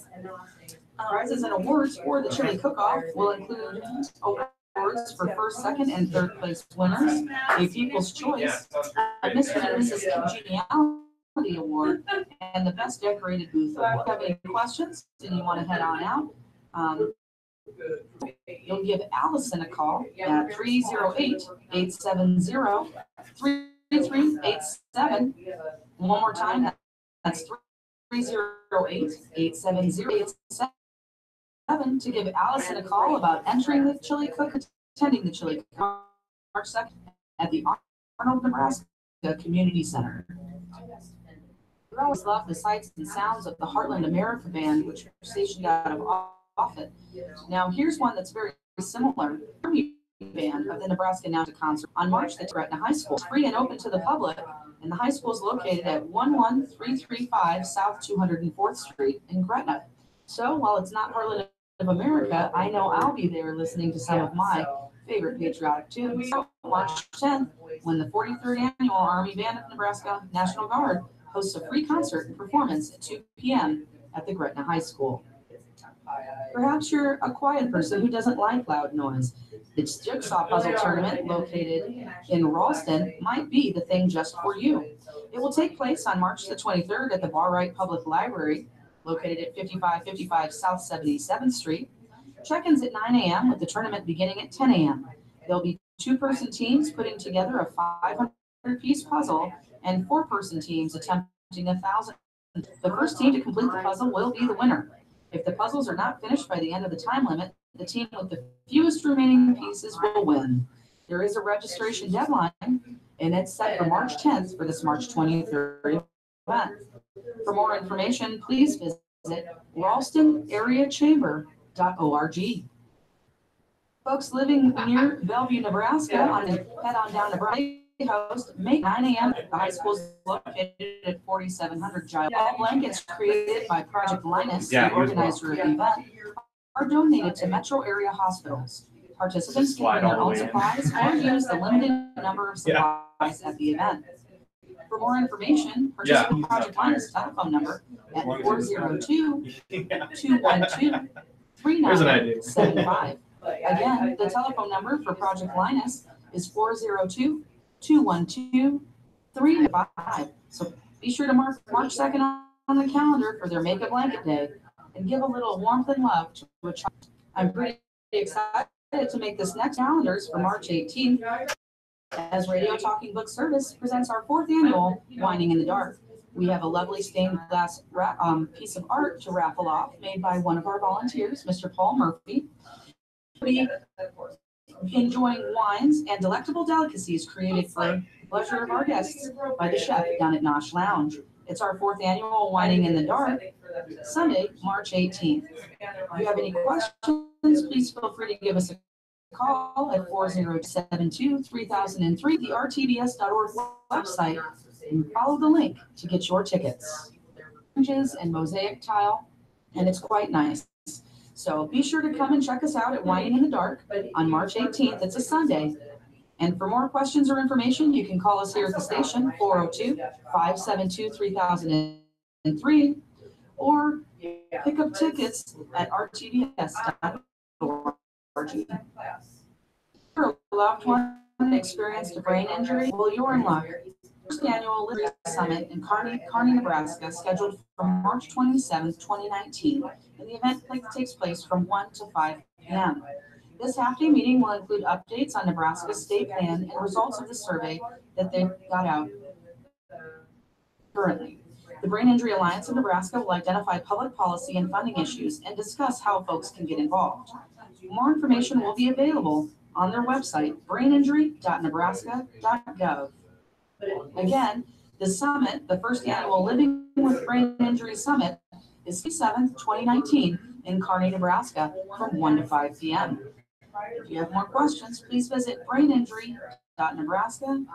Folks around the Omaha area available on Sunday, February 24th from noon to 3 should head on down to V Mertz, where Boy Scout Troop 88 will be hosting their Soup Bowl fundraiser. The cost is $5 and includes grilled cheese sandwich, tomato soup, and cooked proceeds will benefit the Scout Troop and their endeavor to raise funds for this upcoming High Adventure Wilderness Campout. Again, that's Sunday, February 24th from noon to 3 at V Mertz. Boy Scout Troop 88 is hosting their Soup Bowl Fund. Speaking of campouts this summer, Easter Seals has announced registration dates. Summer registration did begin January, and information on their camps can be found at easterseals.com/NE. Again, that's easterseals.com/NE to look into summer camps. And these camps are for both children and adults. So don't be shy about checking out their. Residents of Norfolk, Nebraska should mark their calendars for April 24th and 25th, 2019 for the Dementia Capable Care of Adults with IDD and Dementia Conference. It's presented by Monroe Meyer Institute, Task Group on Intellectual Disabilities and Dementia. The workshop cost being $150. The workshop will take place at the Northeast Community College campus located at 801 East Benjamin. One more time, it's the 2-day workshop, April 24th and 25th in Norfolk, Nebraska. Oh, we got 2 minutes. Capable care of adults with Close the door. dementia. Dementia. For more Looks like it's still got information YouTube or camera questions on. about the workshop, But please the usually visit doesn't. their website. You've done radio before. Yeah, I was just trying to think. I don't know if I've done grow a radio show, but Oh, okay. that's. I think I've done a live one once. Yeah. Well, it's very casual, very. I have a bunch of questions, and I'll just have you do most of the talking.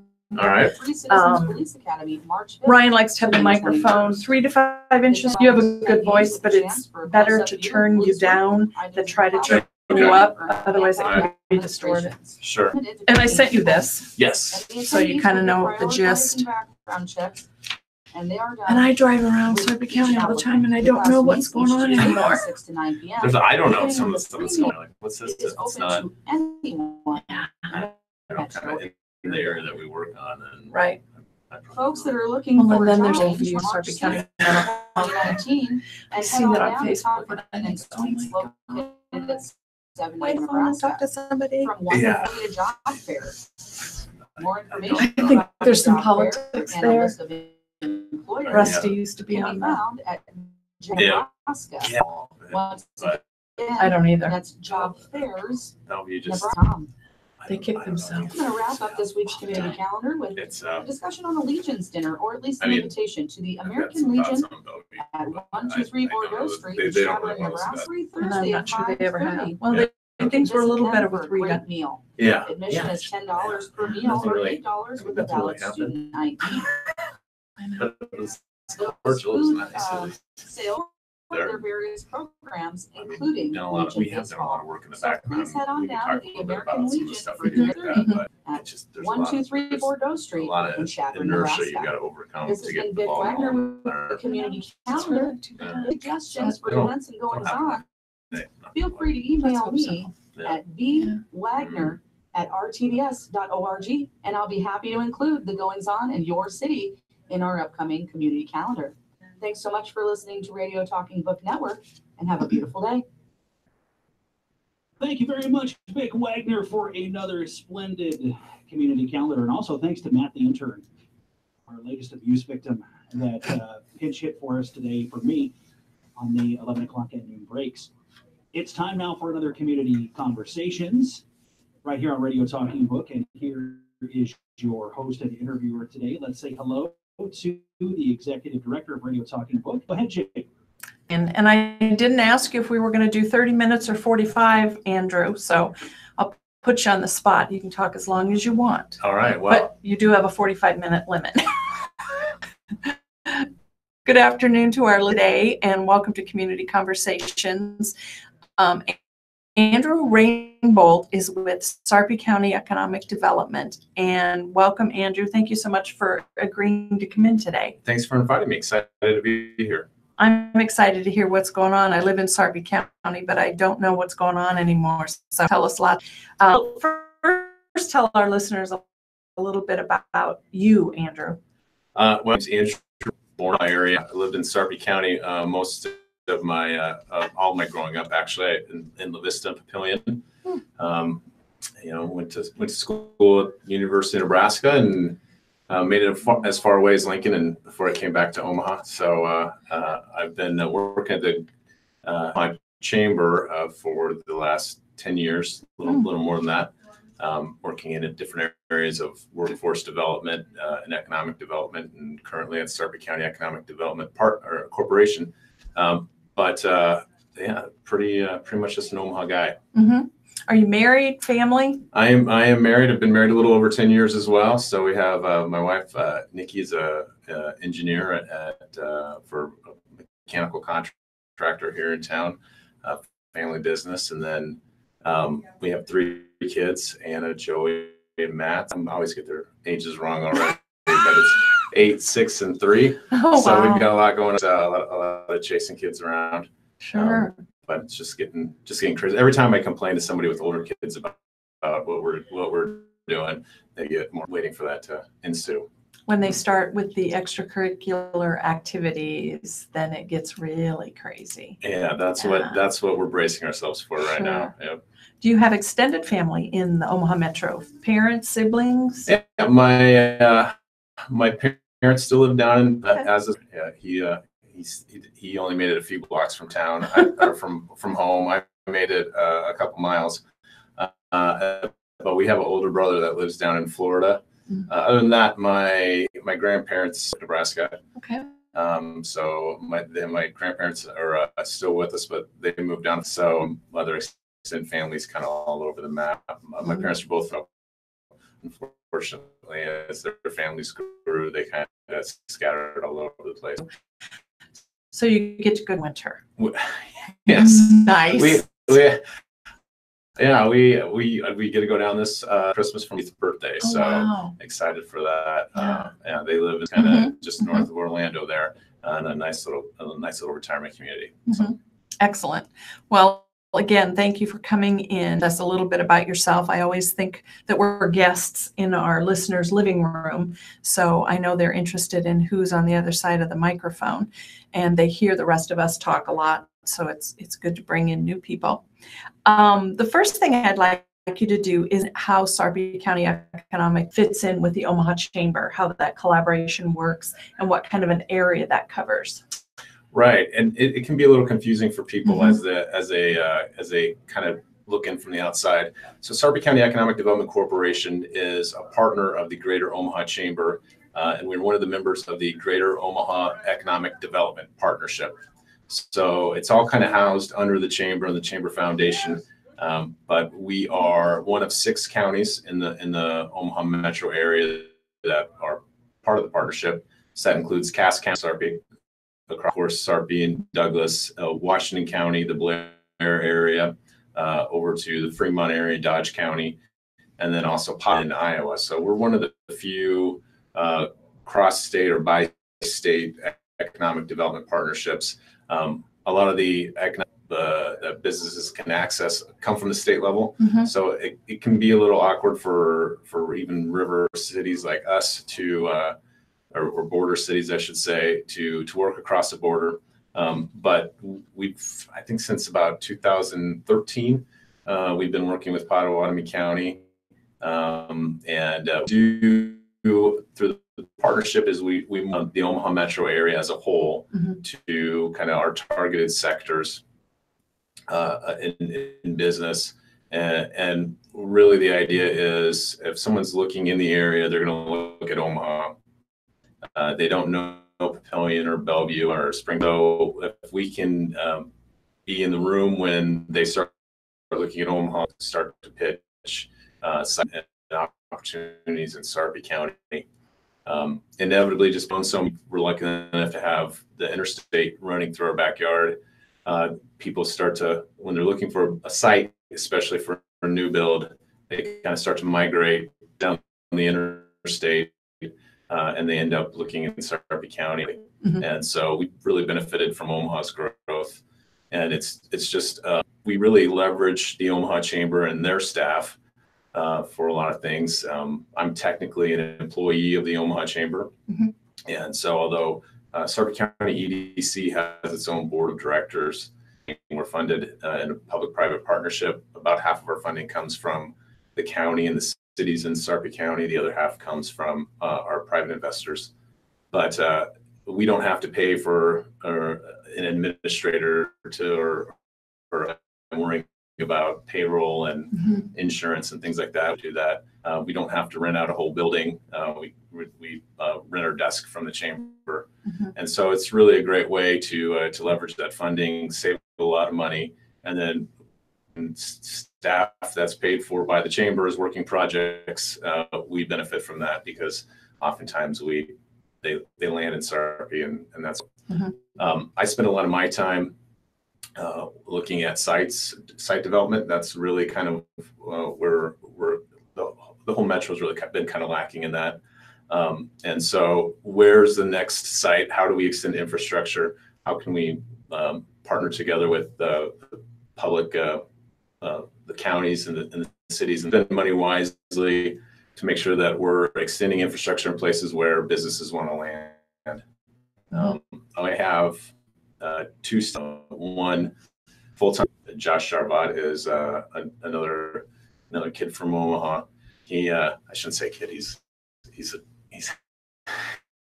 an adult. He's an adult and in a position to be calling people kids. So he is our business development manager. Part of his job is to go out and meet with existing business, always making sure that we have our finger on the pulse of issues and opportunities already in the area, and making sure that we keep them here and help them grow here. And then he's also works a lot of making sure that we're the opportunities in Sarpy in front of prospective employers that might be looking at the area. Very good. So the sites that you're talking about and getting the infrastructure, that refers to the term shovel ready. Is that right? That's the kind of the ideal, the shovel ready, which meaning a developer or a new employer could show up to a site and park their equipment and start digging a foundation or something like that. It's not hasn't been typical for us in the area to have that. It costs a lot of money up front. It can be very risky. Mhm. And there's a kind of a long history of public investment in creating business parks that didn't really go anywhere. And so stay in the game, and I guess maybe hedge and not necessarily have to spend a lot of money. Focus on site development is controlling sites agreements. Mhm. And then we do a lot of due diligence on those sites that your typical developer would need to do anyway. So in the past, we've maybe had a conversation with maybe a farmer on the edge of town and said, hey, are you interested in selling? He would say, well, show me an offer and maybe I'll respond to it. And that ambiguity, I guess, it's not great for our competitiveness when we're people who are looking to spend a lot of money on site development. They want to minimize their risk, and an unknown is probably more risky than anything. So it's yes or no is good. Maybe is really where we get kind of caught in. If we're caught in that gray area, we can be eliminated from the process fairly easily. So what we've done is a process we've been using is to go out, pay some money for an option. Mostly, we'd like to have ideally a 3-year option. So it's not. There's different terms for this agreement. Some people call it an option. What we'd like to do is have the right, the ability to go out and really kind of do the due diligence, the engineering work that people do to make sure that the site is viable from a building standpoint. What kind of building could we put there? You know, where are the wetlands? Where can't we build? How would we lay the site? How would we connect it to utilities? Things like that. Can range anywhere from $50,000 to $75,000 sometimes, depending on how big the site is. And so that's money that we put into the project up front, and the right or the ability to sell the site at a pre-agreed upon price. So we've kind of got it locked down, and that way we can take it to a buyer, a developer, and say, hey, here's price. It's already been negotiated. You need to know about the site so that you have no questions, or we can minimize. If there is some risk, they know what it is up front, and they can account for that. And so it's been very successful for us. We did that over the Facebook bot last year in 2017. And so we've kind of used that model, not just here in Sarpy County, but across the partnership. We've got, I think, currently got about 6 or 7 certified the Greater Home Partnership. So you could go out and you could hire somebody to certify site for you. But we know what we know what they're going to do. So instead of paying somebody else to do it, we kind of self-certify, I guess, which maybe doesn't carry as much weight with some people. But the real important thing is that we have the information on hand, and we can provide that to them. And so in order to be certified by the partnership, you don't have to necessarily be literally shovel ready, where somebody could come up and start building something. We call it virtual shovel ready, where we have we have to development, and that path needs to be within a 12-month window. So if you bought the property today, you're under construction. And that kind of keeps us in the game. Sure. And you partner with utilities, local utilities, which there's a handful of them. Yep. And so they're part of probably all that planning as well. Exactly. Yep. The utilities and entities, which is usually the cities or the county, are huge partners. Especially OPPD has been a great partner for us, and they've kind of helped us fund some of these due diligence activities. But we've always, power, water, sewer, and gas. We need to serve the site and to what capacity they could serve the site, and that'll really kind of define what we would be able to build on Highway 50 corridor. We've seen a lot of data center development because there's a lot of power capacity there. One of our limiting factors has been sewer capacity. So the ridge that goes east to west. Sewer separation. Well, Omaha has a sewer. Omaha has a sewer separation issue. We don't have to separate our sewers, but we do need to build a lot more sewers. So there's for folks that don't know, haven't talked to me before, because that seems like all we've talked about for the past 4 years or so, is the ridge line that runs through Sarpy County. Geographical boundary that separates the Papio Valley from the Platte Valley. So there's kind of runs Bellevue out to Gretna, and if rain falls on the north side of it, it drains into the Papio Creek. If rain falls on the south side of it, it drains into the Platte River. And the same goes for sewers. So most of our sewers in the area are gravity. It leaves your building and it runs downhill, as they say, and that's really kind of the least expensive way to build your sewer system. And so Omaha's been really fortunate that we've got a very large wastewater treatment plant down south of Bellevue, and the big pipes follow the Papio creeks, and the small pipes branch out to the buildings there, and it kind of follows our east to west development. The city of Omaha, they own the pipes in a lot of the places in town, and so they'll just set up another valley to development, trunk line for the sewer, and then developers will come and build off of that orderly, so that you can see that we're opening up. So there's go out and you buy your property there, and that's where things will happen. For us, as that development crosses over the ridge from north to south, building out the opposite way. So the treatment plant that's currently in county, south of Springfield, and the development wants an interstate interchange, and so it's just not cost effective. Trunk line and treatment capacity that far south when your users are so far north. And so that's kind of the issue we've been trying to solve for. We took a big step when we landed the Facebook data center, and that they were that from their fees that they paid to connect to the system, we were able to put in a lift. So it was basically a pit in the ground with, you put some pumps in it, and you put a force main in the ground, and so they're in a spot, and then it's pumped back up over the ridge and into Omaha's. It'll end up in Omaha's treatment plant. And so we've got a little bit of area on Highway 50 we can develop there. It kind of drew a lot of development right away, quickly kind of running out of that ground. And so the next step is really to connect from that lift station down to Springfield. And so that's the Highway 50 corridor. The county also needs to open up some more area south of the ridgeline to kind of more housing development. And they're looking kind of along the 72nd Street corridor south of area, I would say. And so then they'll have to site a whole new, smaller treatment plant that could serve that area. So that's kind of you put both those projects together. It's about a $30 million project altogether, but it's really kind of two separate projects.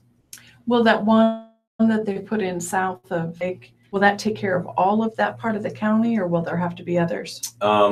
There's HCR did a study.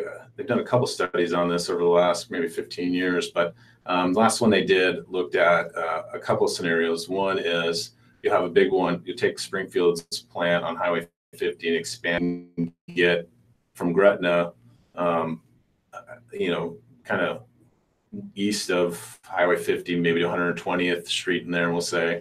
The one where they want to put on south of 72nd Street, there's a couple different basins along what's called Zweibel Creek there. So you've really got kind of the Spring Creek basins that will go to the Springfield area. And then you've got Zweibel Creek, which kind of takes up that middle space, kind of over to the Bellevue area, but kind of south of what is currently Papillion. So I think they can serve most of that area up one kind of basin at a time. And so again, that direct developers work, and it keeps kind of random neighborhoods from popping up like we used to kind of have in the past. Yeah, which isn't a really good idea for designing a community or a city. What data centers on that corridor? Travelers? Yep, there's landed out there in about 2013, and now just south of it is Facebook. So Travelers is just south of Schramm Road and west of Highway 50, and Facebook is just south of that. Both are currently on about 140 acres. Facebook also owns some ground on the west side of Highway 50. And we've got some other activity in the area that hopefully we'll be able to announce in the near future. But those are kind of what we have. They're closer to town, I guess, well, closer to Papillion, Fidelity Investments. Yep. So they have their data center just off about 114th and Cornhusker, it into a hillside, if you kind of with the intention that people drive by. But then and then Yahoo, which is now owned by Verizon, they have their data center on 108th and Giles. So some pretty big names in the area. Or there are our two big ones right now are Travelers and Fidelity. I mean, excuse me. And there is another project in the works for down there. There may be. There may be. It isn't a done deal yet then. No, Okay. All right. I think I heard about that. Was that the one at the last Sarpy County Chamber Economic Summit? Did they talk about that? We've had an announcement.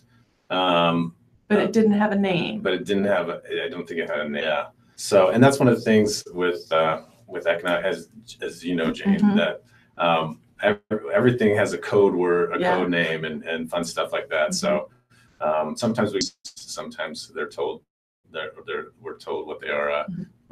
Facebook was Project Raven, and I think it was Project Oasis, and Fidelity was Project Photon. So they're kind of, I don't know. I don't think we made up any of those names, but they're kind of fun. So and so really, a lot of times we don't know who the project is. Yeah. I worked on the Fidelity project. I did not know who they were until the very end.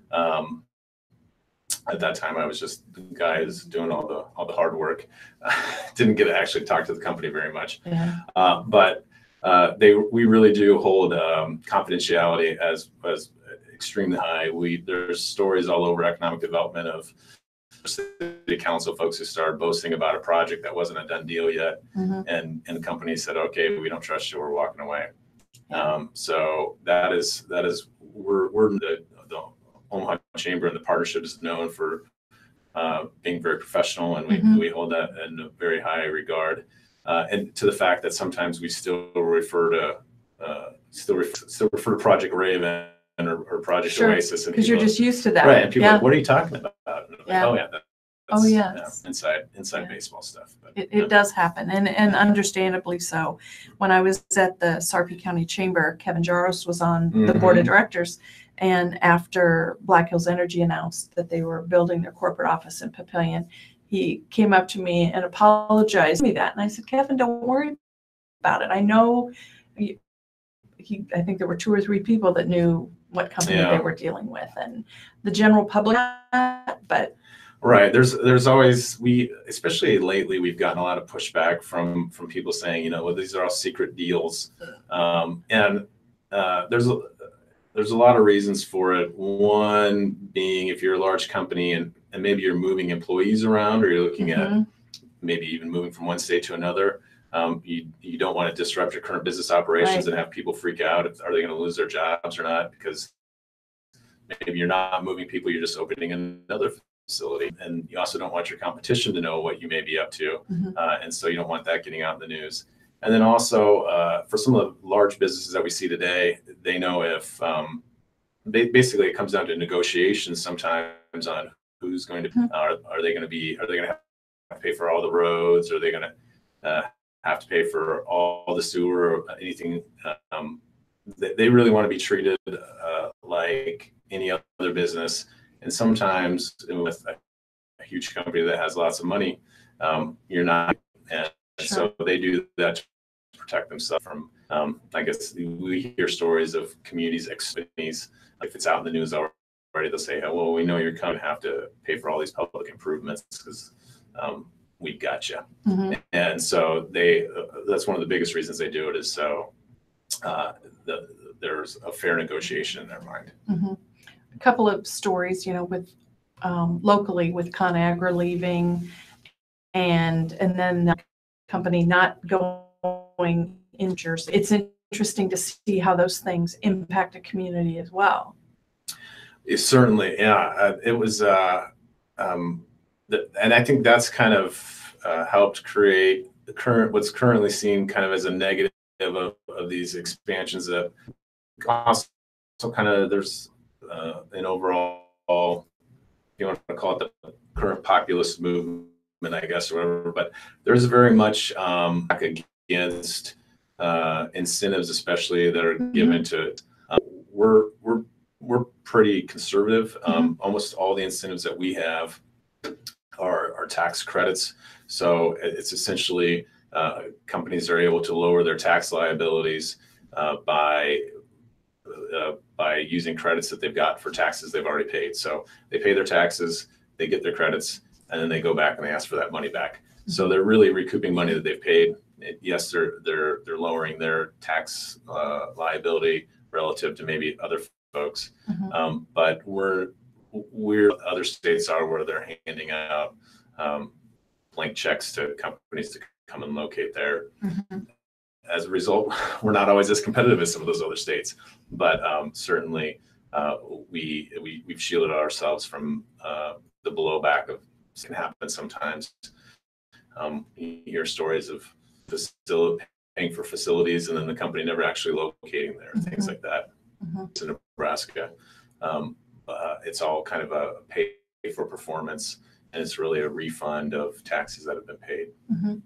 And does the chamber work with the legislature on like that tax advantage plan, and they'll work on the future one? Because the one you're operating under now be expired. The name of the program is the Nebraska Advantage Program, and I can't remember exactly how old it is. The generation of that we've had in Nebraska, and it expires, and so we really don't want to have ourselves in the position where we don't know if we have and we certainly don't want to be in the program the instance where we don't have a program. So it's really important that we pass a new program this year.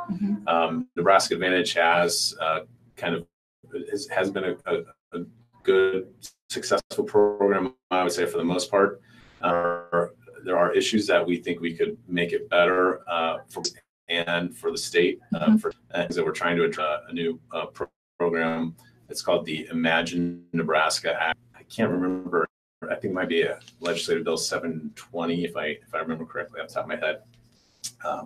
But that is currently kind of making its way through the legislature, and hopefully we're hopeful it'll get passed this year. Again, we really want to have a replacement in place for the expiration of the current program, because basically it's kind of, we don't want our customers who are out there to say, well, if you don't know what you're doing, I'm going to make my decision someplace else. I get so involved with listening to you, I forget my next question. No problem. Oh, existing businesses. Yeah. Is there help available for a business that's already here, that's looking to expand or add another location or relocate because they need a bigger location? Yeah. Before I kind of go into that, I should that the businesses that we're working with are what we call primary employers, or making goods and services, or providing goods and services that they're selling out of our market area, and mostly incentive selling stuff.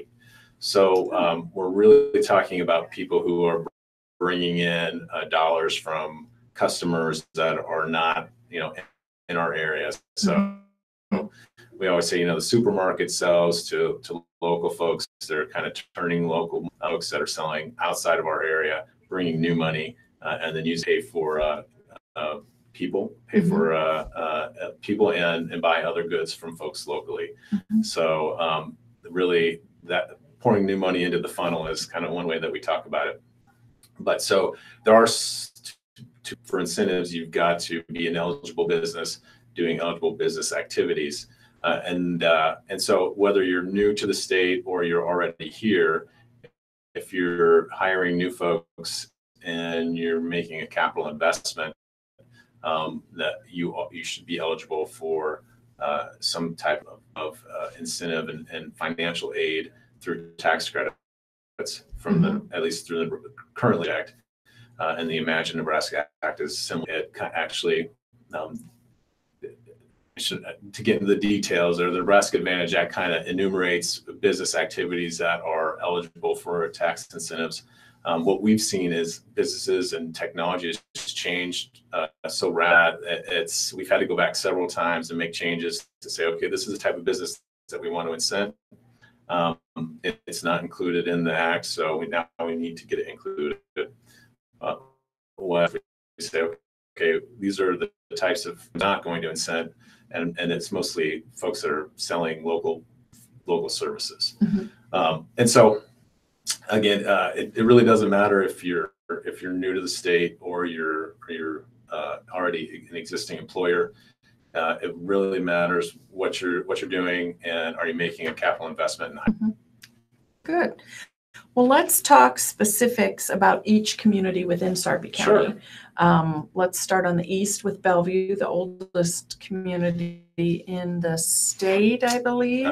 So can you tell us about any recent projects off at the run, any other things going on in Bellevue that our listeners may not know about, or what's the newest thing? Yeah, well, on Offutt there, of course, the runway replacement is going to be a huge project. We at Sarpy County EDC don't deal directly. The Omaha Chamber does have a senior liaison. Jeff Mike Sell is his name. And he's kind of our go-to guy for all things military. So he retired as a colonel and is now helping us out. So if I have something military related, I go to Jeff. I say, "What does this mean, Jeff?" What people I think sometimes miss about Bellevue is the amount of investment from the state and the federal government that's been made in infrastructure, specifically roads, with the new Highway 34 bridge. We still call it new, it's 12.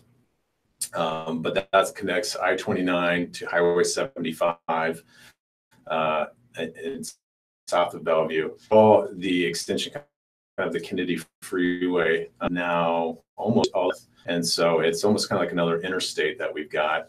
And eventually that's going to go all the way down to Nebraska City. And so that extends the employment shed for the Omaha area, which is vitally important for us, so that we can get folks that are living in Southwest Iowa or even down in Nebraska City up into Sarpy County to work more efficiently. So that's kind of it. I mean, those projects have been going on for the last decade, and so it'll be nice to have them done. But that really we're hoping that opens up southern Bellevue, the area south of Offutt Air Force Base, to industrial development. There's some rail infrastructure in the area. Burlington Northern and Union Pacific both have rail lines. There's not a whole lot of housing down there, which is good from an industrial perspective. And as you look at currently, not another spot new access to rail service. And so we've been working with Burlington Northern and the city of Bellevue and looking at how can we open up that area. Hopefully this year, I think it's more than hopefully, we're pretty sure this year the levee system that protects Offutt and all that ground down there from both the Missouri and the Platte rivers will start to get upgraded. Ever since the flood of 2011, I think that really set any potential development down there back quite a ways. The levees didn't hold, they did, but just from an insurance perspective, the appraisers, the way they look at land, really it really scared a lot of folks. And so any ground in that area, but all along major rivers in the United States, people really said, wait, maybe we should look at how we insure some of these. So if we can take hear that, hopefully that will help to kind of ease the risk proposition for folks, not just the appraisers and the insurers, but also ourselves. We've really got some good connectivity four-way or sort of limited access highways there, and that's a big selling point for us. So we've also got some great other infrastructure down there as goes. There's some major pipelines down there, so we really see that as kind of a future. And again, that's something in the area. In major projects, we've been doing a lot of work on the front end. We have certified a site as we've certified Bellevue 6 acres off at Air Force Base. So we've really kind of taken a hard look at that and saying, all right, the city owns it. It's in the city limits. The city has a local incentive program that allows local cities to activate an economic development incentive program if it's allowed by the voters. So, well, I can't remember when exactly. Several years ago, they approved their incentive program, and it's geographically bounded by basically the Highway 75 corridor east to the river off it. So kind of an undeveloped area southeast of Bellevue. And there's certain things that the city can do to help pay for infrastructure, maybe do some loans directly to businesses, forgivable loans if they want to. There's some flexibility, and the city of Bellevue's kind of been stocking some money away into an economic development fund there. So it takes a little while to build up, but it's something that not a lot of other cities in the area have. Right. It's used more by small towns, and typically what we've seen communities do is increase their sales tax to help fund those programs. Include that in the program that they took to the voters when they enacted this. They've elected to kind of put money away for it rather than increase sales tax. So we've been working hard on that with the city. I'm confident that once we kind of get our ducks in a row there, we'll be able to projects there. We're running out of sites overall, and so eventually we've got to really where our future sites are and put some real elbow grease into getting them ready. Good. How about La Vista? Is there much land left out by Cabela's? There's still some land out by Cabela's, but and La Vista in the whole is pretty landlocked now. I think last quarter, if I saw it correctly, they permitted one single family house. So they're very nearly out of housing lots. Out by Cabela's, there's about 30 acres just south of the Costco and Cabela's there. That should be a great development site. And that whole area opened up right into the face of the recession, and kind of development took a hit there. And I think they're doing really well. I think Cabela's is still doing well. I know the La Vista Conference Center and the hotels out there are doing great, but it has kind of taken longer to fill out and maybe slightly different than what they once envisioned. But it's still fantastic. And when you think about how much put onto the market at one point in time, we shouldn't be surprised that it's taken a long time to develop, I don't think. But La Vista's really put a lot of their effort lately into the high work. That's going to be nice. Yeah, and if people remember, it used to be. Well, I remember when it was a trailer park. Yeah, and then it was a Walmart for a relatively short period of time, vacant for quite some time. So the city's really effort kind of educating residents about the need for kind of public investment in that. They've found a good partner in City Ventures, which is the developer that's working on it. And they're really trying to develop the down hat. I mean, this kind of suburb and Sarpy are kind of railroad towns that were there to either refill the steam engines or collect farmers' stuff that they could put on the trains. La Vista was founded in the 60s as kind of filling the gap between Omaha, the Sarpy, Douglas County, and started developing in Sarpy County. But they didn't develop a true downtown. So this will really be kind of Main Street for La Vista. It's really modern, dense development that we haven't seen. And I'm hopeful that it's kind of a model that others use to redevelop kind of large strip malls, maybe kind of near usable life as we see people start buying stuff online and having it delivered to their door. This development really kind of before any of this new kind of retail era that we're living in started.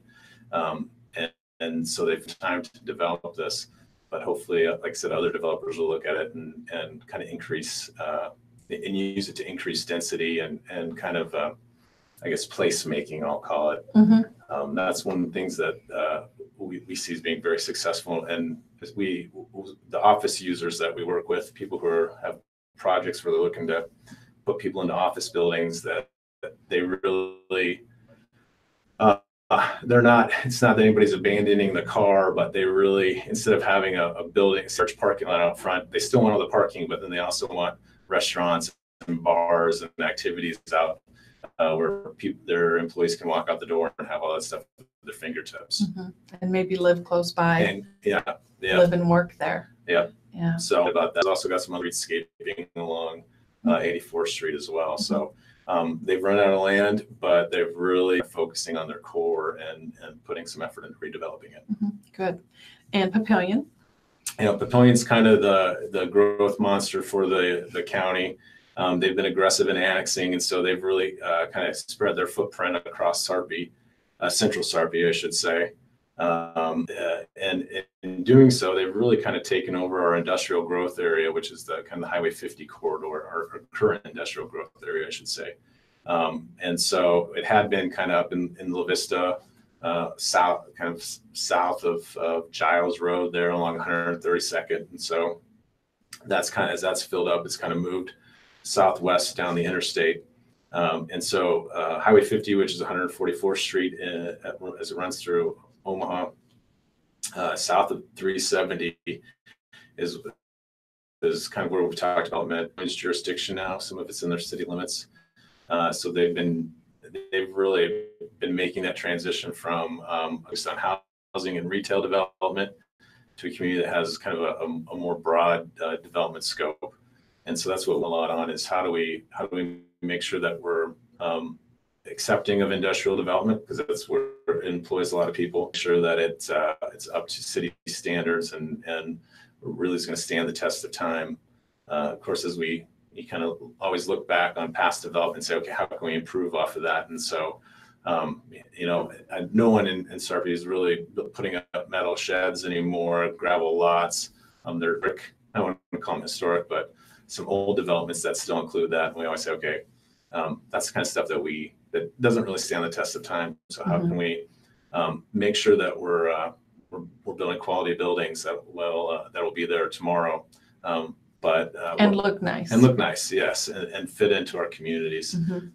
And so it's been we spent a lot of time working with Papillion on projects because that's where a lot of the and of course they've got still tons of housing development going on too along the 370. So eventually the 370 corridor merges some office along there, and Highway 50 corridor runs north and south will be more the business industrial corridor there. How about Springfield? Springfield's really come alive lately. They've got a new neighborhood that's going in, which I think is about 100 plus houses in the first phase. Maybe it might be 130 houses altogether. So maybe the first phase is about 70 or so. But very, very nice, and although they've had neighborhoods develop over the years, but this is kind of a big step for them, I think. They've also seen some Main Street redevelopment along their corridor. They did a streetscaping project a few years ago, and they've got really some nice little businesses along Main Street there.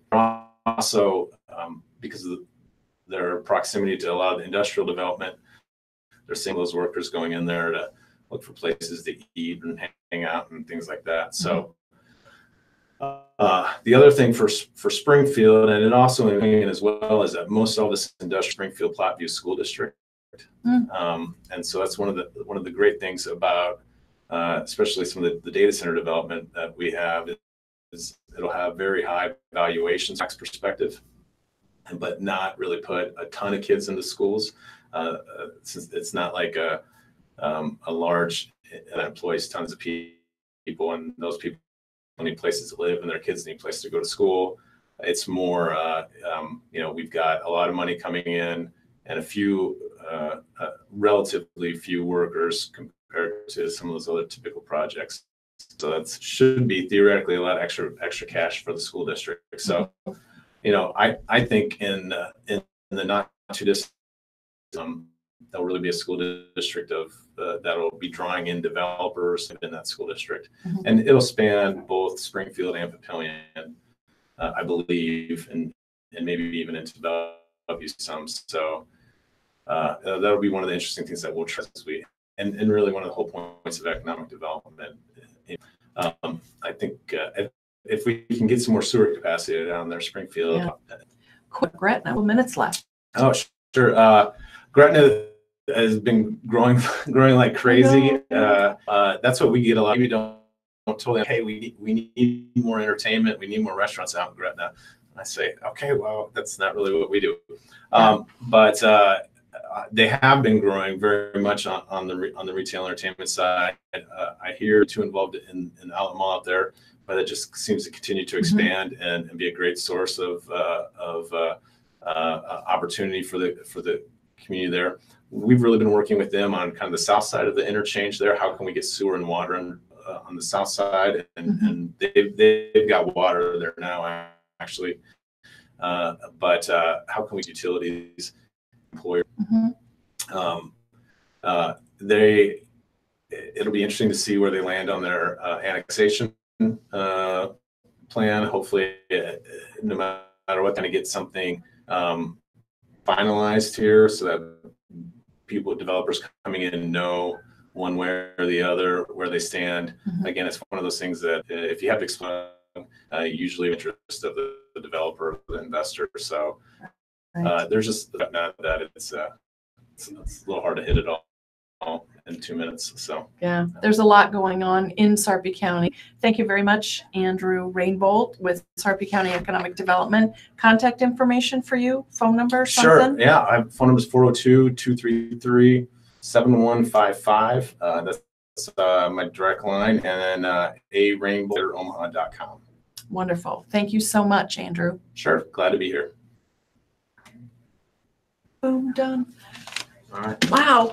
I felt like I was rambling on there. No, so you weren't. I fast. had written down some notes and stuff to ask you about things necessary. I never know. Sometimes I have a lot of stuff and it doesn't work. On 114th out by Thrasher, is that another like Walnut Creek and? Yeah, it's going to be kind of a mini one. So it'll be smaller than Walnut Creek, and then there's still another smaller one going like kind of along 108 and Cornhusker there. Oh, okay. That whole area is kind of closed off right now.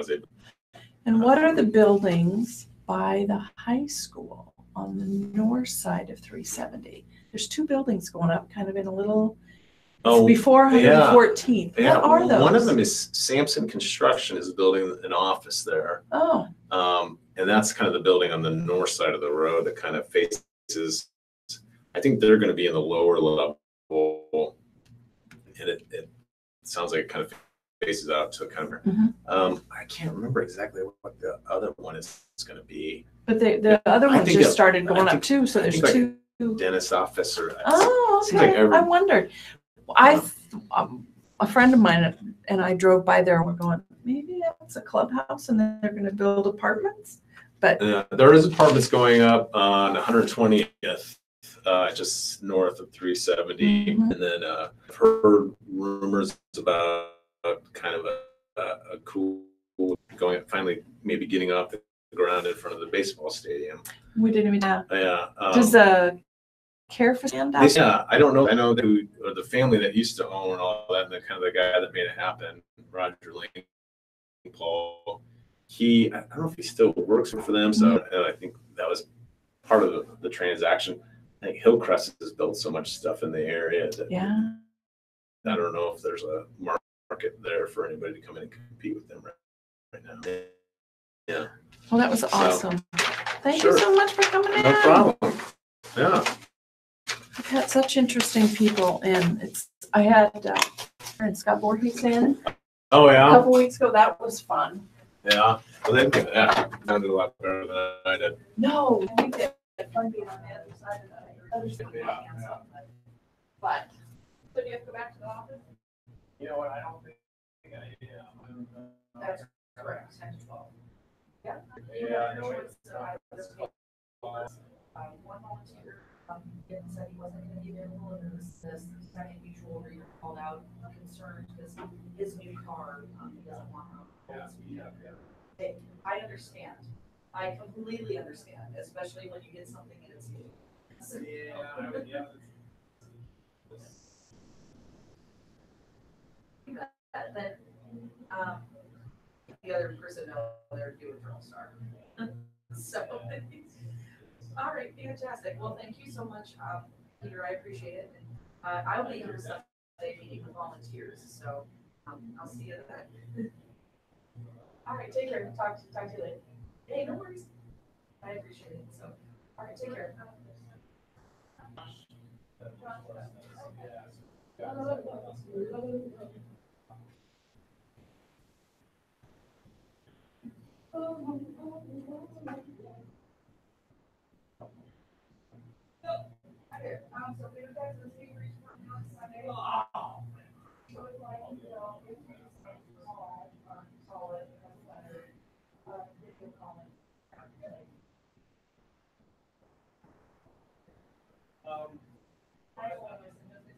Colorado area. He joked that he yeah. He knew who I was, but he's like, I'm sorry. Oh, Peter, it's me. He was. He told me, but he goes, I totally messed with Ryan. So I felt bad. He was calling him a son. Yeah. Yeah, I'll definitely call. Okay. Michael, he kind of likes to suggest. I don't know for a long period of time.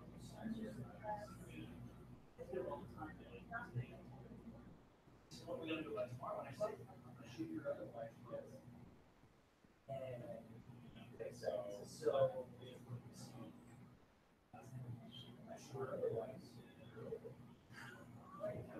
yeah.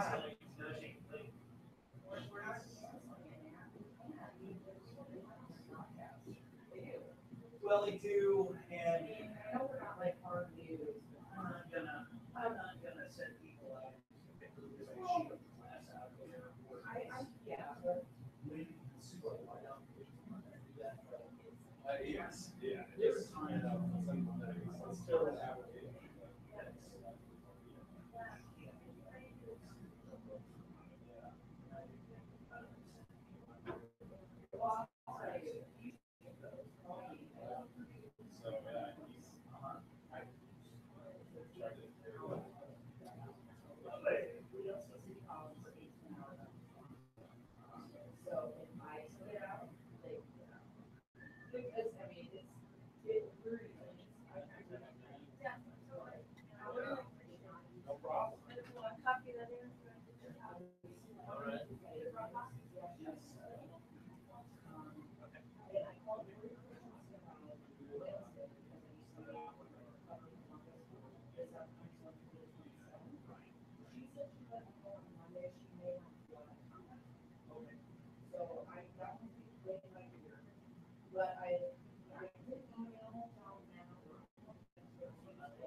I know, we're getting pumped by the snow too. It just snowed on Wednesday, and now we're looking at it.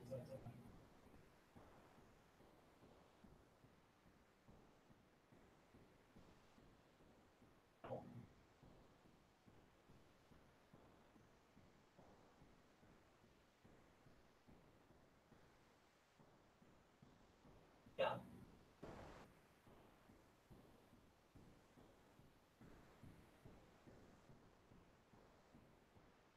What's he doing?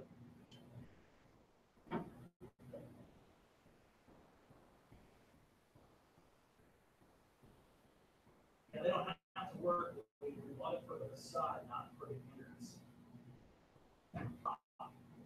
Preferably a property a great up to low.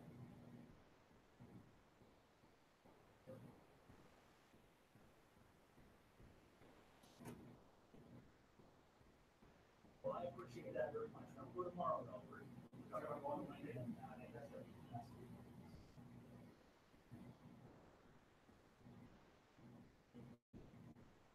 I know, all you do is ride it out. Thanks for your call, there you go. We'll see you on Tuesday if you're wearing better. I know you do well. What do you think about Bob Dowd, since he lives so close by, asking in advance? He's working out. Okay. Yeah. Yeah. I mean, Ralph will come in. He hasn't done it in a long time, but he was doing it. Ralph Morongo? Yeah, it was. Because I will be here Sunday morning because I can't run, so, you know, I have to be here regardless of my insurance, so. So you also, you know, if you can call me so I can get it. I'll call you guys. Okay. Peter. Okay. Or so I'll call Michael. And if you probably send him home. That's, yeah, so I, Bob, and then I'll ask Larry, just because I, Bob's so close by. Okay. Yeah, I'm not running out of your attention, so if you want to throw some spit water at the wall. Steve Blow is not Yes, a Sunday. Steve, oh, you won't do Sundays. Jack Martin, I think it's not. Jack Martin is done because he's no longer driving. I talked to him on the phone.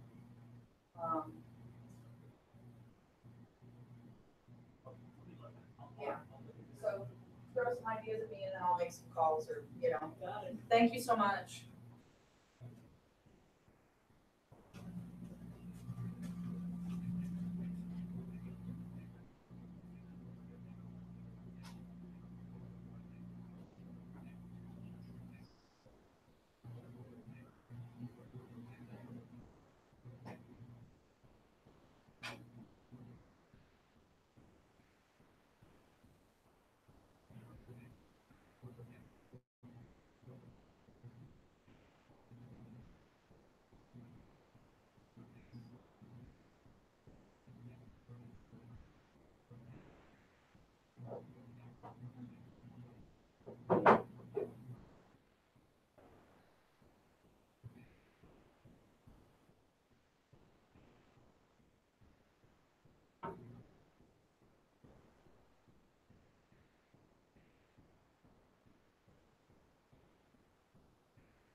Bob Brown. Okay, my son was, let's see if I have him on my master list. Okay. Do you have a telephone number for him? Okay, I will look for him in ETAP then. And if he's not, the other thing is that like, she has the cards, but they didn't get the computer. So I'll look at the physical file that I have too. So Bob Brown. Bob Brown.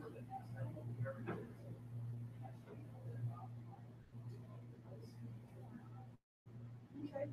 The worst he can say is no. You know what I mean? And we just gotta keep on trucking. So. Yeah, because Larry's willing to drive through snowstorms. He talked about being an over-the-road trucker and that he doesn't mind. So, all right, Ruby. Well, then I will get hold of Bob Brown then. All right, thank you so much. Yeah. Bye.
It's cake and ice cream time.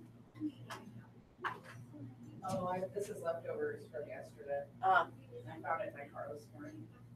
Well, it's probably cold. Oh, it was totally cold enough. It was probably I frozen. hasn't upset my stomach yet, so we're good. Like, Did you even heat it up? no, I ate some for breakfast this morning. I love cold pizza. It's a seafood pizza. Ooh. No, it's really good. Actually, it's the bartender at the homies, the one that got me hooked on this particular one. What kind of seafood besides shrimp? It's shrimp and lobster and K-Rab. Yeah, crab with a K and tuna and then Alfredo sauce.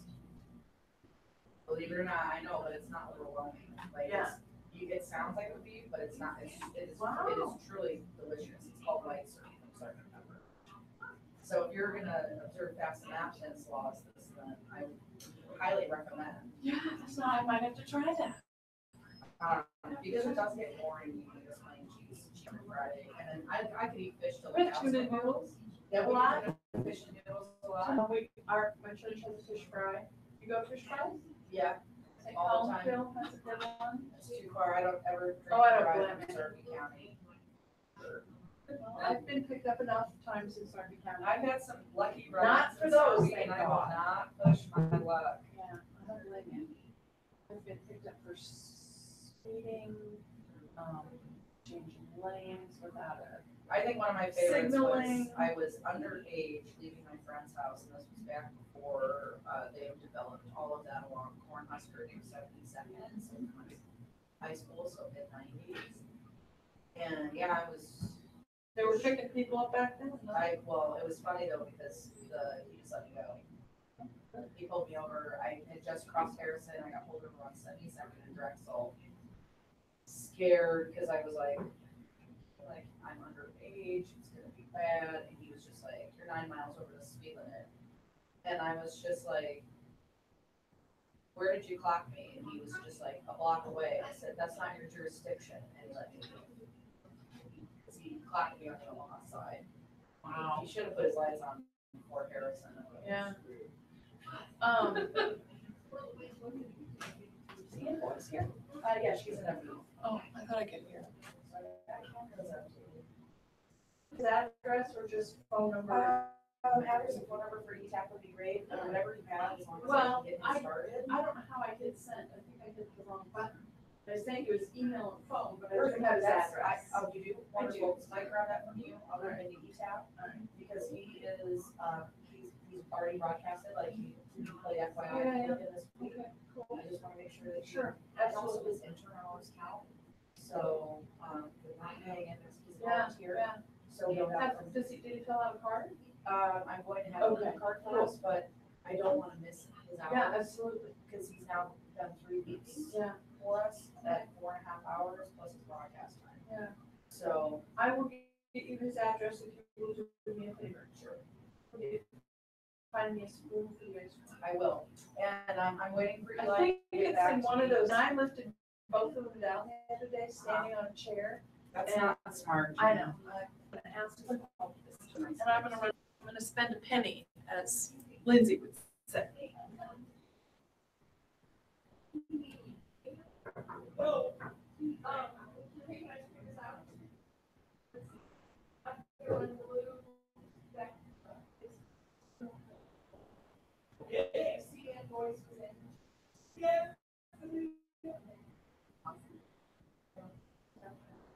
How was that?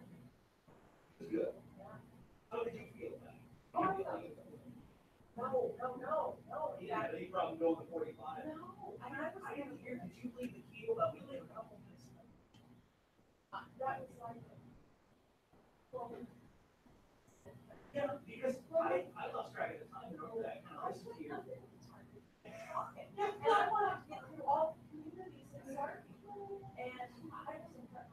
I had other stuff I did, but it's all of it, but, yeah, it's interesting. And we're- 45, I mean, you make that easy. Yeah. All right, I'm gonna run the loop and walk you guys.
Well, you know, the state have to know.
You want a picture of your cake and put your birthdays on Facebook? Order to eat.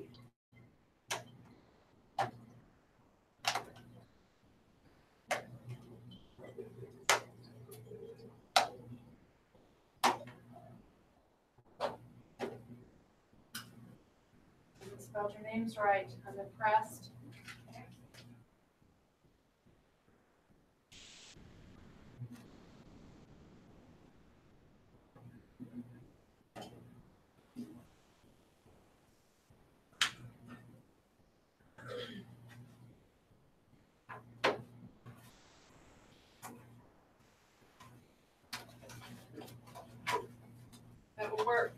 you see those circuits tickets? Yes, You can have those if you want them. I appreciate the offer, but Monday is scouts and Tuesday is bowling.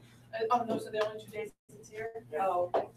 Yeah, because I did look it up and I thought about it. Yeah. And then I saw the dates and I was Do like, you know anybody else that might want to go? We've had them out here before, nobody's ever really taken them. You Mhm. know some people, yeah, like take I, them and pay adult admission with each free each, ticket. yeah, But, which works. I mean, it's a pretty sweet deal still. yeah, That's a pretty cake. I I hope it's good. their decorators do a lovely job though, but. I seriously thought about making a German chocolate cake, but I had lines on last night.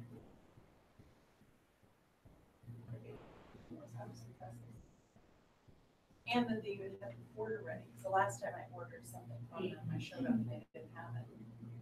They were donated cookies, but still, it was supposed to be like 6 dozen variety for some volunteer event. And they lost this place or whatever. So I got like 6 dozen of all sugar cookies and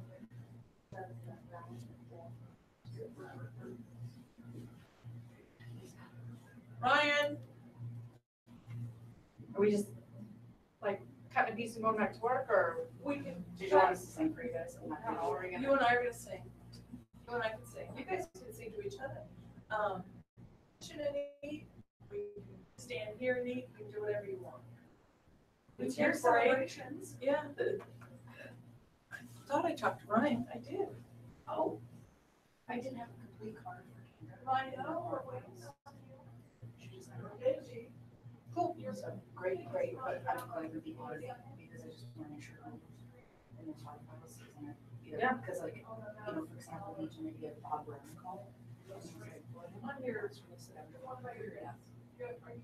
one here. He's on my slides. Tricky town. Maybe he's not listed. So I'm gonna see if I can find him because we need this.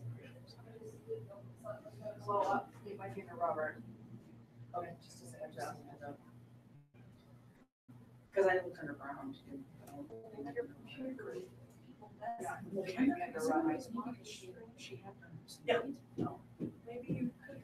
She's probably just interested in doing. I might do it. She was on subject. Doesn't have enough words. Oh, It's a yeah. restaurant. Okay. But yeah, because nobody. Yeah, if they're not being broadcast, we don't have the hours. Right. So it makes sense. Yes. Okay, you're gonna give me that. I'm gonna worry about Counting hours. Ryan's going to the restaurant. wonderful. It's hard to wash hands.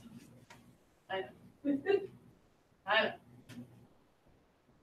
Like herding cats. True. Too rude, too rude.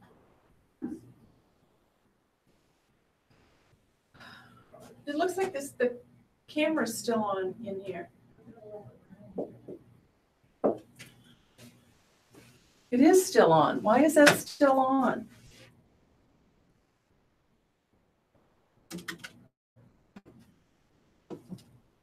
Ooh, it's very hot too.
Scott, it's Vic Wagner from Radio Talking Book Services. Just calling to see if you're available to substitute for the Sunday live read. It's from 10 p.m.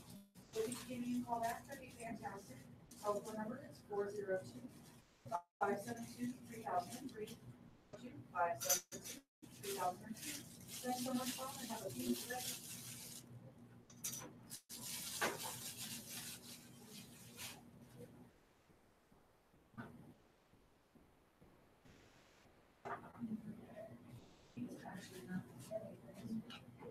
Oh, that's a good spoon.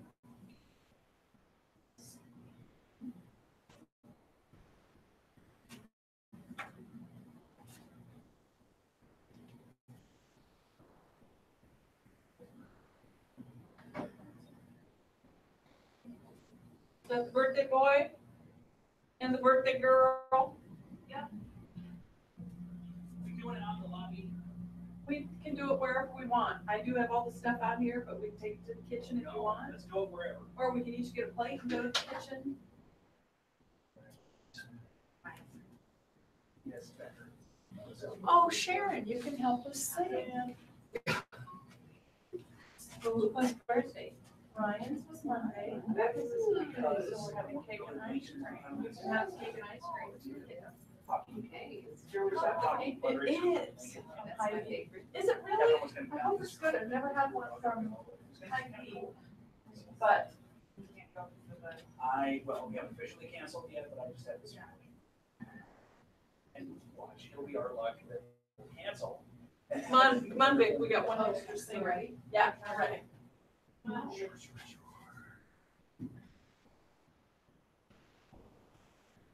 Yes, you can catch me on track. Are you ready? It is. We ready? I need to go over there. Yeah, I've been ready for like 2 weeks now, guys. happy birthday to you.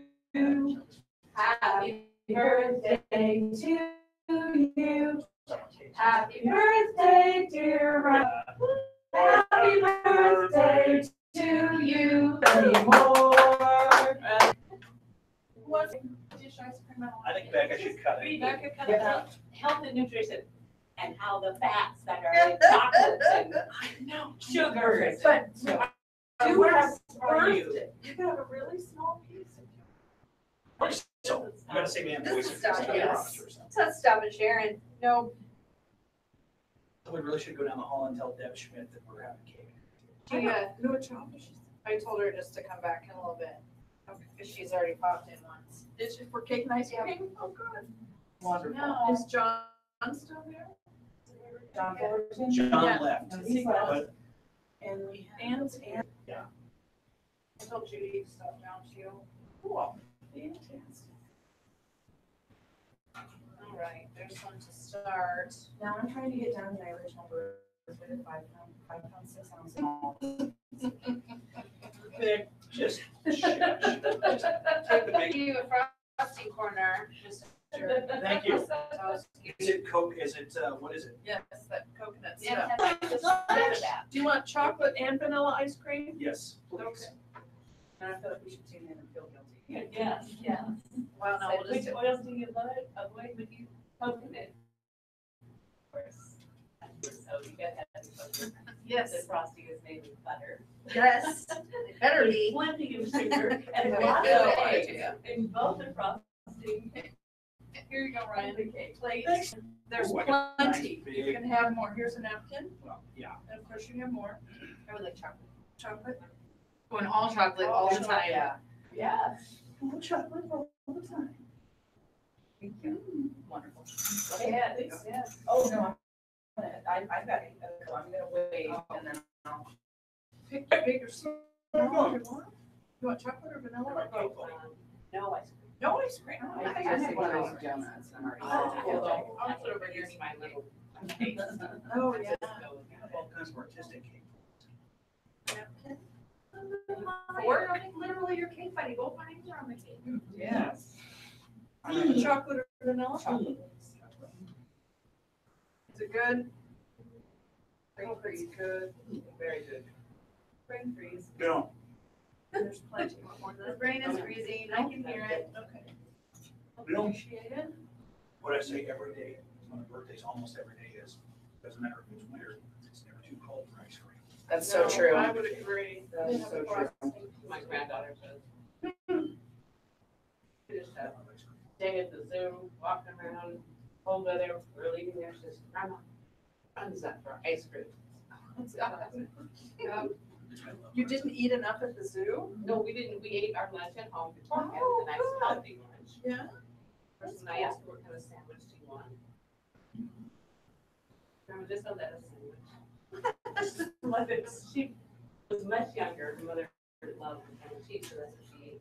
And after she got a little older, she's only 6 now, but she started pulling out the ham and the cheese, and she would eat that separately. It was like anything you feed her, you know, for dinner, is separate places. Oh. And now she doesn't even want ham or cheese. Just wants a salad sandwich, she calls it. Salad sandwich, nice. I give her a couple layers of lettuce. bread, What's on the mayo, bread? Bread and mayonnaise? Bread and mayonnaise. Wow. And we want white bread, white yes. It's sweet. Not too bad. She loves veggies. That's awesome. Hi. We can go sit down if you want, guys. Oh, okay. I've been sitting all No, I day. haven't sitting all day. I really appreciate it.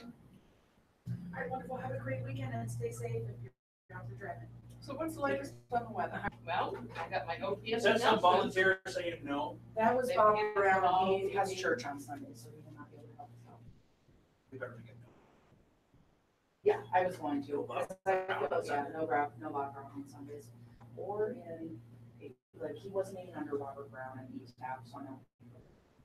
So I'm so glad that I'm gonna be part of auditing like those hard copies into the. So, do you feel that there's a certain year though, we haven't seen a birth number or something? I mean, I'm happy to put everybody in. But like, I was looking at some years like back, like if 2013 and. I mean, I beat from then, was it in? okay, I mean, definitely check. yeah, I put them in anyway. that's If they're okay, not, cause they can get because on they're just, mailings. they're just the main link still. And maybe Yes. they've forgotten and they're like, oh, I wanted to continue to volunteer there. And we'll be happy to have you back. Wow. Have we heard from people for tomorrow? Nobody is called out for tomorrow, but Sunday I have to find one more volunteer. And how about tomorrow's volunteer day? Grade's not coming tomorrow. I haven't heard anything back. Sunday we have 2 new volunteers coming to learn all this. Assuming the weather's. Yeah, I have a feeling though, the one gal actually told me in her email, she lives just down here on Reddit. And so she's like, I can use it. I was like, cool, I love your dedication, but that will not be necessary. Unless we're Might be needing on to Sunday. volunteer. But yes, I'm gonna be like, hey, how would you like to just throw you in the deep end? Cindy had to do that. Brand new reader, she can only come in on the weekends and one of them, somebody didn't show up. I happened to grab her before she went in the booth and we're like, you wanna give this a roll? She's like, okay. Yeah, and Peter Gazetz, he had some good suggestions, like reminding folks that they can truncate articles for brevity. So, I was like, he's like, you might want to put that as a note. And I was like, okay, cool, I will. So, That's necessary. I'm feeling it in my cheeks. Oh, yeah? That there was a rush. Like, Oh, yeah. go faster, and then my body won't know what's happening. Until later. I must not pay too much attention. I can't feel anything. I haven't had like almost no sugar in almost like 2 weeks, so. you feel it a lot of sugar. Well, that's my problem, I have too much sugar. I love it. This is delicious though. I've eaten a wonderful Then I'll job. get it, get to keep on the floor in like 25 minutes. Aw. And then the birthday kids lay down for a nap.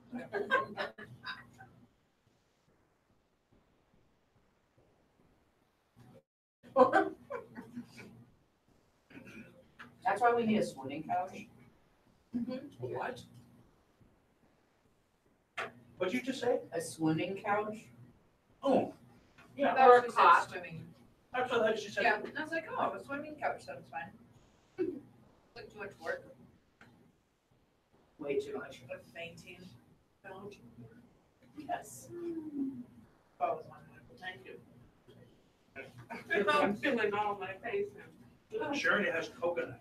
I know. There has to be some new coconut. No, I just read it. I told you. I just read it. Don't use coconut oil. Why? Not for cooking. It's not for, it's not polyunsaturated. It go with other soy oil or some others, but. Your hands and your face. So of course I'm eating all this coconut is my favorite. Luckily it's not oil yet. My sister-in-law that eats a spoonful of coconut oil every day. My husband brought the But coconut. she's oil. very It's thin. supposed to be good for you because it's not. Is she doing the keto diet though? Because like I have friends that eat coconut oil in crazy quantities because of keto. She's If you're tall. subbing it out every once in a while because you're under other restrictions, one thing, but. Yeah. I use it every night. What is Every the night chief on my says face. everything in moderation. Oh, we were gonna put eggnog on this, Ryan. Oh, yeah. Still Hey, there's still time. Yeah. I I give you, guess I give you have 4 crumbs. you can have more. There's a Looking cake. around, it'll pick up all the little bits off your plate. If I have more than the ice cream. Swish it and then bend the plate to drink it. Thank you. Thank you very much. Cheers. Happy birthday. Happy birthday. Thanks for joining our court. More than anything. Is this a sugar thing? Is it- Or it's a flour. Flour in the cake. And flour. Totally worth it though, right? It's I'm sure. once a year. My mom used to get really sick from like lunch like Jesus, which, you know, I think my mom would always plan certain, like ice cream always makes her really sick. So she was like, I'm eating it on Friday, so I'll be, so she would totally enjoy ice cream on a Friday and then pay her day. Yeah. But that way she wouldn't have to miss work. And I remember Jesus used to do that all the time. My sister has a lot of food allergies. And she kind of just, she's like, well, you know what's going to happen. It doesn't resolve, but I'm going to go ahead and do this. So, but they've started to really have a rescue inhaler now. And, Oh, man. really? So she now has more motivation to not do it. just throw caution to the wind and say. And she didn't really have start manifesting until after her first pregnancy. So, like some of them she may have had, and then it got exacerbated. But that's She tough. ended up Dropping she'd already lost a ton of weight with the divorce diet. Divorce diet. It was like there was just still some that hanging out. I mean, she was working really hard and it just wasn't. And then when she found out about all these allergies, almost as soon as she wiped everything out from her diet that she was sensitive to, those last pounds, because your body will do that. It's the inflammation and the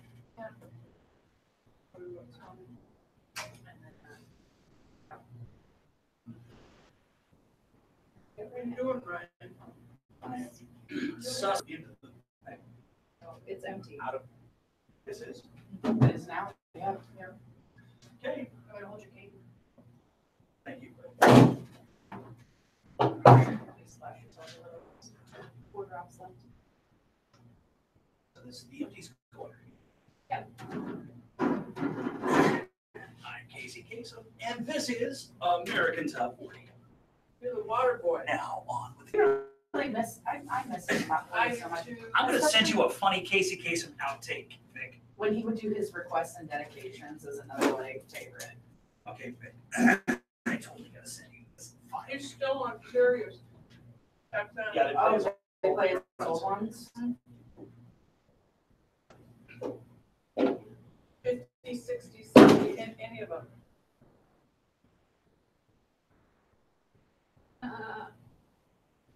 You made it far. I did. Very discourteous. She's using foul language. Oh, in just the that you office. made it fart. Made a fart. Anybody want more cake or ice cream? No, I can't Not at the ask moment, it. but you could leave it out because whenever Ann voice is done, I promised her. Yeah, Deb will probably pop back in too. I will put the ice cream back in the freezer, Ryan, if you want it. Just Yes, ma'am, thank you. I'll tell Michael. Yeah, do, tell him. I'm gonna go text him. My phone's charging. I'll be right back. You know, once we have motivation to finish the ice cream, because that's perfect for the raffle drawing.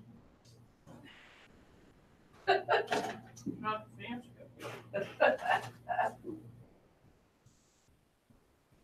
We also have some fish bowls. You're welcome. Cake and singing. Thanks for being. Yeah. For being here. Yeah, it's pretty awesome. Only 5. Only 5. I need 4 and 1 together.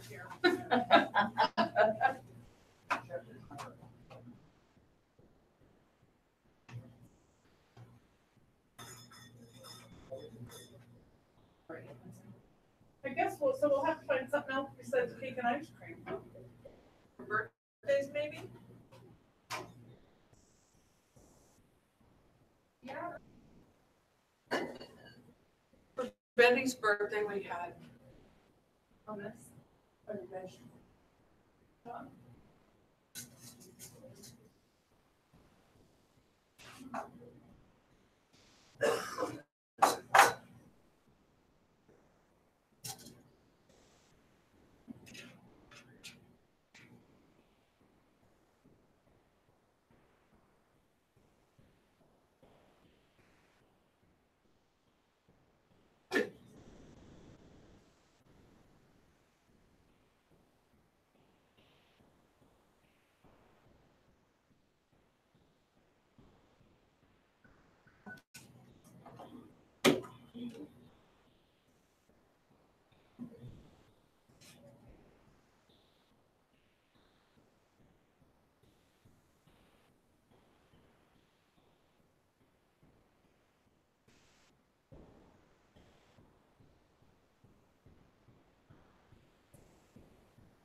Whatever you've been doing with them. I sent you manual ones and. Yeah, and I thought you told me to send them to them. So they had the tickets. Yes, whatever, Okay. yes, whatever you've been doing with them thus far. Yes.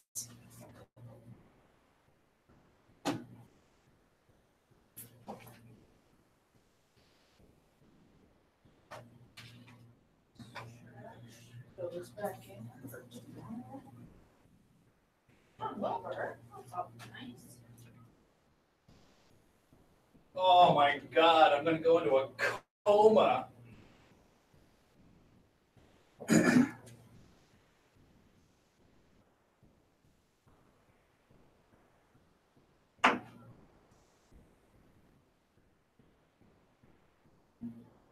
I'd like to thank Radio Talking Book.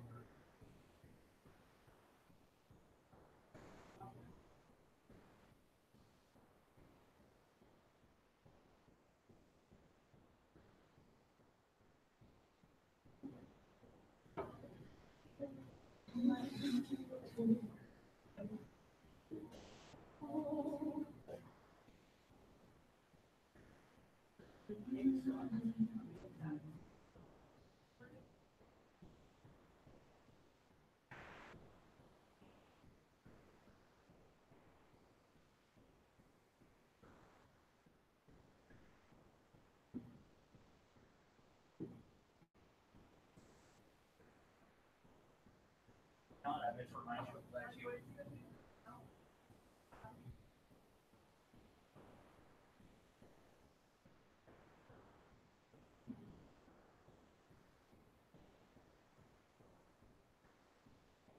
Oh, do it. Read it.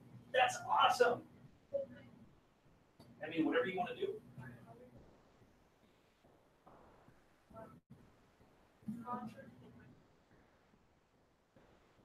Yes. Okay.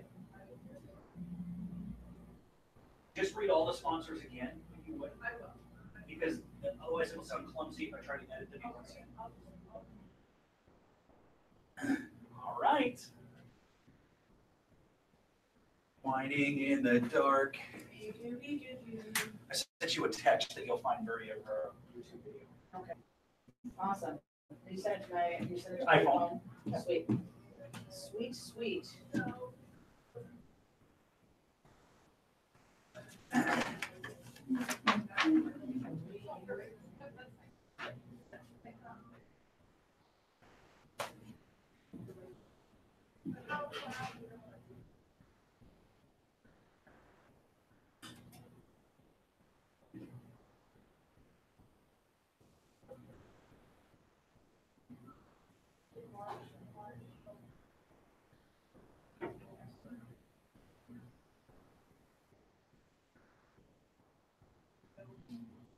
Outlook, we got the Outlook check, so I will give you those as well.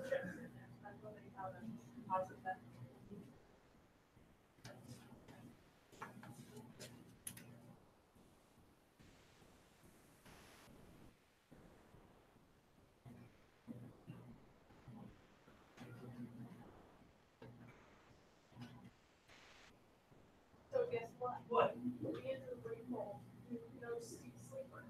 He's the Adam one of his friends. Oh, cool. So he took a picture. He says, I'm gonna take a picture of this and send it.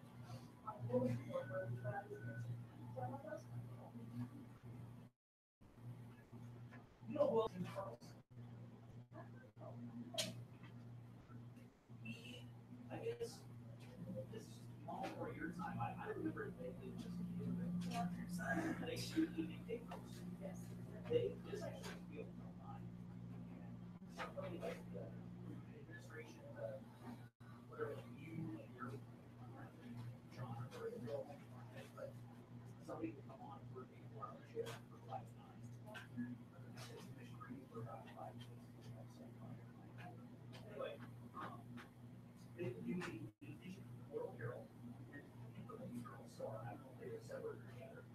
And they do various evening papers as well. They do article right like 3 months.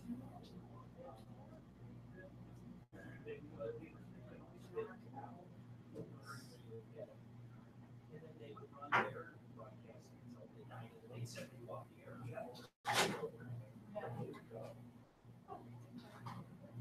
J.R. Rogers, John Rogers. Hey, Sherry. Yeah. No, he was on with that Jocelyn. He did a, John Rogers did a,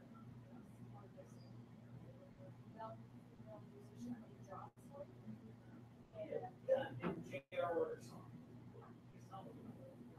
Here, you were going to go see their band. yes, I have to. A while ago, I was trying to She'll ask me, Gene, I'm not just going to try to get how you do.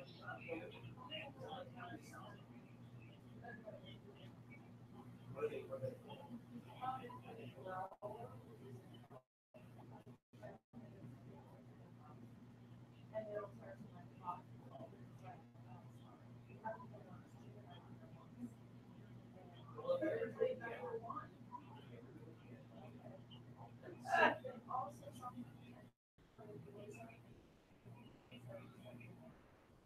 That's exactly, that's much more reasonable. Last Friday was 3 o'clock. And my parents was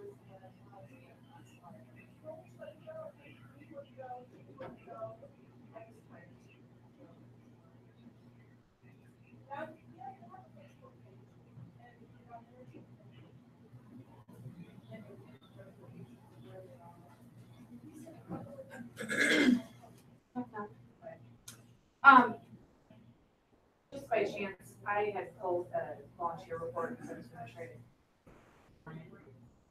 Robert Brown is on there. Yes. Was he under Robert? Because I had, when I wasn't in ETAP, like I had to. I think this was the most recent. Like I wrote yes, they here. Brown. Weird, because when I honestly. I just, yeah, I mean, I typed in Brown and ETAP and he didn't pop up, like, which is why I was like, okay. Yeah, no, because he has a. But yeah, if he was in, I mean, so then yes, I entered him because I do see him in and out, which is why I was like, the reason. But yeah, so I'll double check because like when I did the search for him, he didn't pop. Like I found Allison Corson, like it was like everybody but. So I used this hard card. Sandra, I found, I put all of her in, she was but yeah, I'm gonna take some. No, I know, anyway, Just good to know. random, I was like, Oh, yeah, yeah. that's why, because I was pretty sure he was Robert, because I think I had to try to find him for some reason. But yeah, it looks like he was in February. Yeah, he was, and that was like the most recent, because I know that I put it in because we go through a list weekly of FYI health and wellness and sports that I adjust for. And then I've just been adjusting like people's hours, like for example, like Deanne Wright didn't read yesterday, so I didn't credit her with the reading, it's credit to also, you know what I mean? But I will say that's not how I was trained. Like, it doesn't matter who the sub is, there's those counting hours. And I was like, it's one of those like 6 of one, half dozen the other. But I know that there are some volunteers who really do like to know that. And also with recognition, though, it is a big deal. And like, hey, you work X hours for us. And it's not gonna be like, but I kind of do that for you every week, but you can only volunteer 20 hours this year. You know? Yeah. So that's where I'm like, but it's No, no extra everybody, work. like, But everybody's got their own everybody just files has a and different, systems like, and layer to, yeah, how it's done, and the complications behind it. Yeah. So. awesome. So yeah, it wasn't like, My meeting for tomorrow, I can't hold the. double checking your stuff, it just dawned on me that. I'm I not thought very that I- good job anyways, you're the See some on assistant. Like, it's. You're supposed to checking in.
Hello.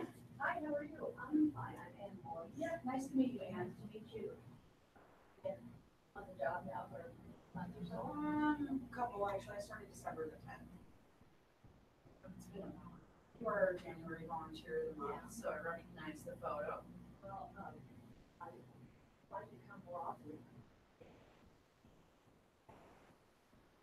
Bronchitis. Yeah. Really got me down. So it's been. But we're glad to have you back here. But they were. Yeah. And we have a new volunteer who actually mentioned you. Her name's Phyllis, and I guess you guys are in the same book club.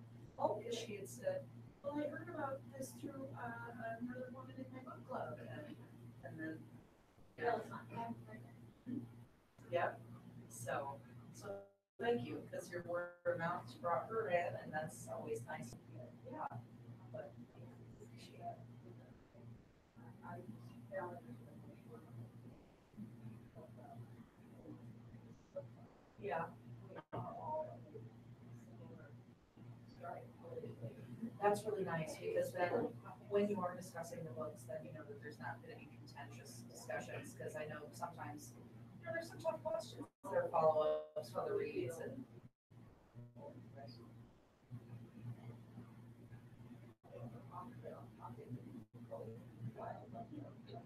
Tangents and then through this, but that sounds wonderful.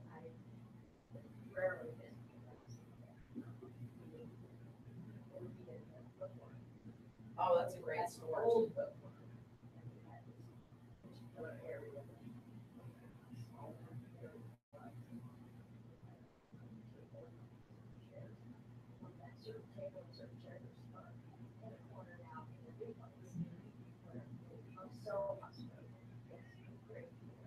Yeah.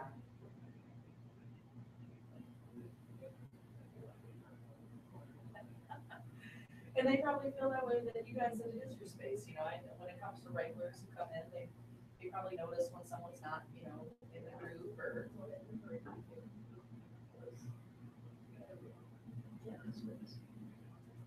Well, I'm turning my card. I figure I've got 6 or 7 hours to finish this book.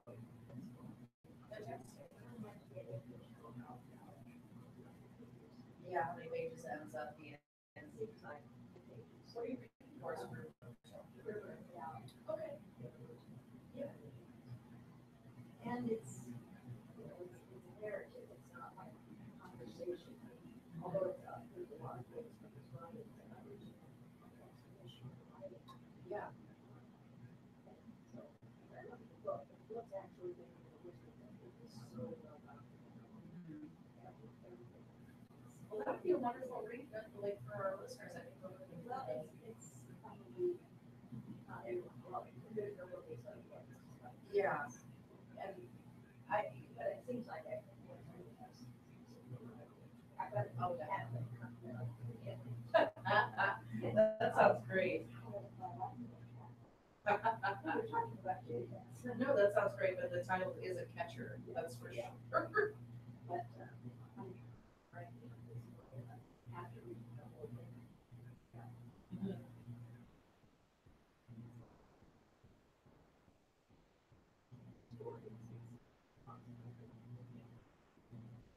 Yeah. That's right. No, that sounds fantastic. It reminds me of that cat house though for that title, the Omaha or the Omaha Indoor Zoo years ago. Do you remember they had the billboards when they were doing some fundraising and it was support your local cat house. And that turns on their ears too. But then of course, giant picture of a tiger. But you know, it's I like tongue in cheek when they're on all that kind of stuff. Well, I don't know what it's doing on the side. Nothing quite yet. I guess I was actually gonna check the radar because I thought I heard the feed and supply store We talked from 3 to 5, is when it's supposed to get terrible. starting again. So, So if you have the chance to exit, right? It's yeah, I got a book to pick up at half price books. Okay. Shouldn't be very too long. I wonder if it's just like a little, like there's something in it. Yeah. Well, I'm looking at AccuWeather right now, and they're not showing the precipitation starting until 7 p.m.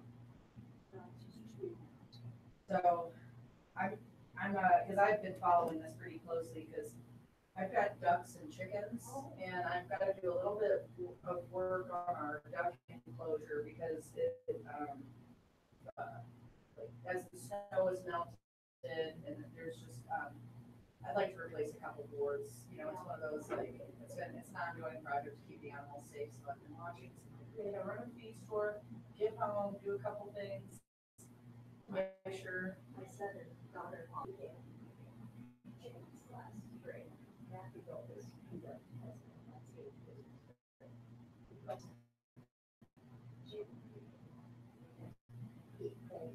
he helps take care of it. 16, he was fighting for it. Yep. And they were just beautiful. Yeah, we have 15 hens and 9 ducks. Oh. So What kind of ducks? our ducks are a mix. We have a couple of Bruins, some pekins. We also have the Indian runners. My favorite Indian runner is she is like white with some brown spotting, really pretty. And then we have a couple that were mutts because like I just had a mixed flock from Tractor Supply. all the ducklings they were unmarked. Like basically, it was just like you get what you get. So I just we did lose one of our Indian runners. She was so much smaller than all the others. They have they're more of a slender duck. Like they're skinnier and longer necks, but super cuties. And like I can't wait. Cheryl just had all they go around, but she heard the Yes. And then all it takes is a shake of certain treats. Like I provide mealworms. That's one of my girls' favorite treats. I shake that bag and they all come running. And and they're very curious animals. What all they like, cucumbers. And if you had Mine had zucchini the other day because we had just some zucchini. Like I bought like four yellow squash and 4 zucchini.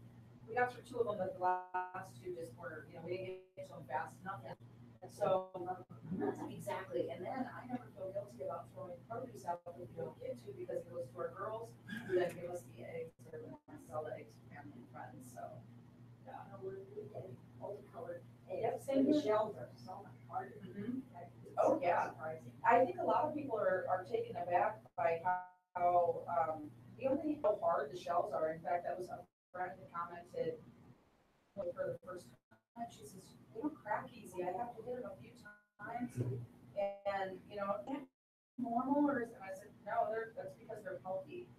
Not to say that you're not getting healthy eggs from the store, but I told her, it's like the quality here is just a little bit different.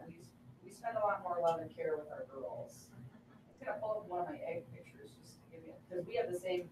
Yeah, here's my duck flock. This one's from December the 3rd. So back there, that's our. This one is also a runner. And we have 3 males though, so we've got the ruined male and then 2 pekin males. But everybody was telling me that the pekin males, that they were all going to be really mean. No, they actually really do just have a hierarchy. So like Nolan, our one pekin, is the alpha duck, but we have enough females that everybody's good. Like, because I was reading like there should be like so we've got 9 ducks, so it's 2 females for 1 male, and it's worked pretty well. And they've just started laying. I just love our ducks. This is some of my flock. They are. I mean, I can't remember all the names. I know she's got. Yeah, that's a Wyandotte. We have 4 Americanas, and the Americanas range from this light color to white, and then one that's kind of speckled and brown, and then she's a speckled Sussex. Mm-hmm. It's gorgeous. They're truly, and I just take all kinds of stuff. They make my heart sing. I go out and play, hang out with them. They do eat pumpkin too, so let them know that like we took so many friends, jack-o'-lanterns and extras, because I was like, hey, we can use that. And they kind of laughed though, because they were like, what are you doing with all these? I was like, I just stack them up and then put them out. Like I split them in half for the girls, and then watermelon in the summertime is probably one of my favorite things to watch the birds get down on now. Yeah. A real treat. Well, it's nice to meet you. It is such a pleasure to meet you. Generally come after. Oh. I finally found one. Oh my God. I thought that green and it's that the old blue. I don't know that Carol has any or pink. Mm-hmm. But and then we get the speckled ones from our well summers, which are really cool. So the dark chocolate ones from our Orpingtons, and although Connie really, she's our only Orpington. She hasn't been laying very much, but that's the other thing is it's winter. It's a whole new world of study. Mm-hmm.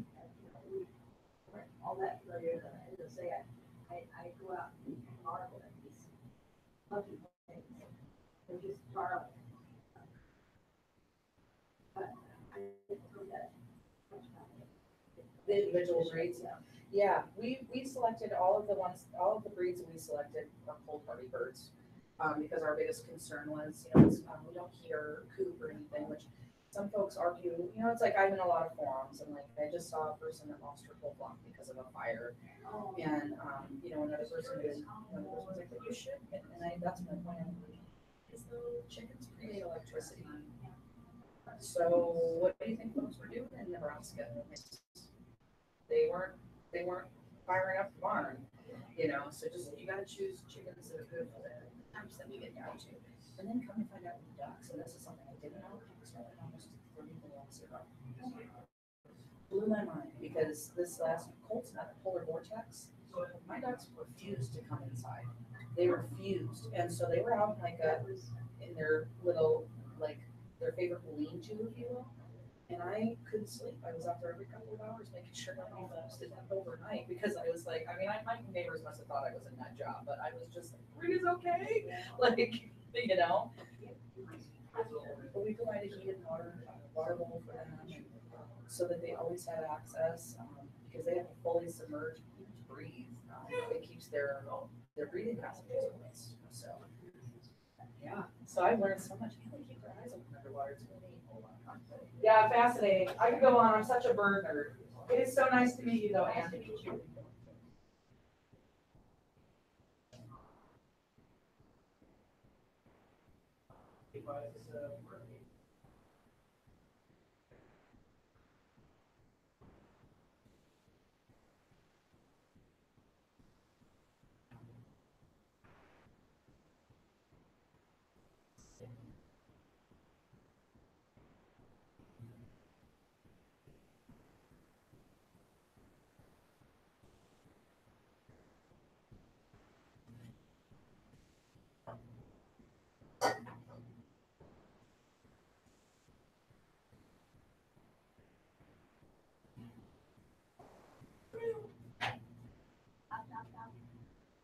And boys.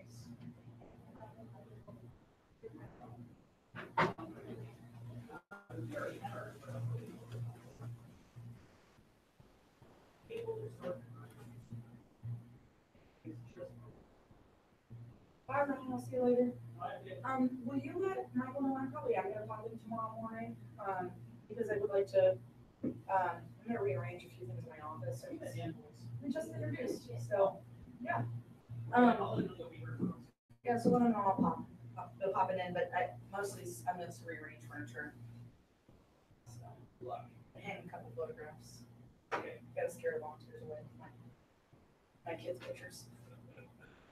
They'll see how we keep my setup. That's why I tease them when the boys 8x10s got printed. Scare off home intruders. Really, what pictures of the boys? Yeah, no one's like, we're not good. They're actually really good looking kids. So. God help the women out there. Actually, yeah, our youngest I think is going to be the heartbreaker, especially because he's just very, very still water, runs deep, just doesn't. He's very introverted. Yeah, but his brother on the other hand. Good job, Chief. Hi. How are you? All right, Ryan. Anne's gonna have cake. Yeah. Oh, ice cream. There's ice cream. Chocolate or vanilla or both. It's one of those combo things. Oh my gosh. Yeah. You're special. Ryan's birthday was Monday. I did. And Becca's is Monday coming up. You got John's birthday. When's your birthday?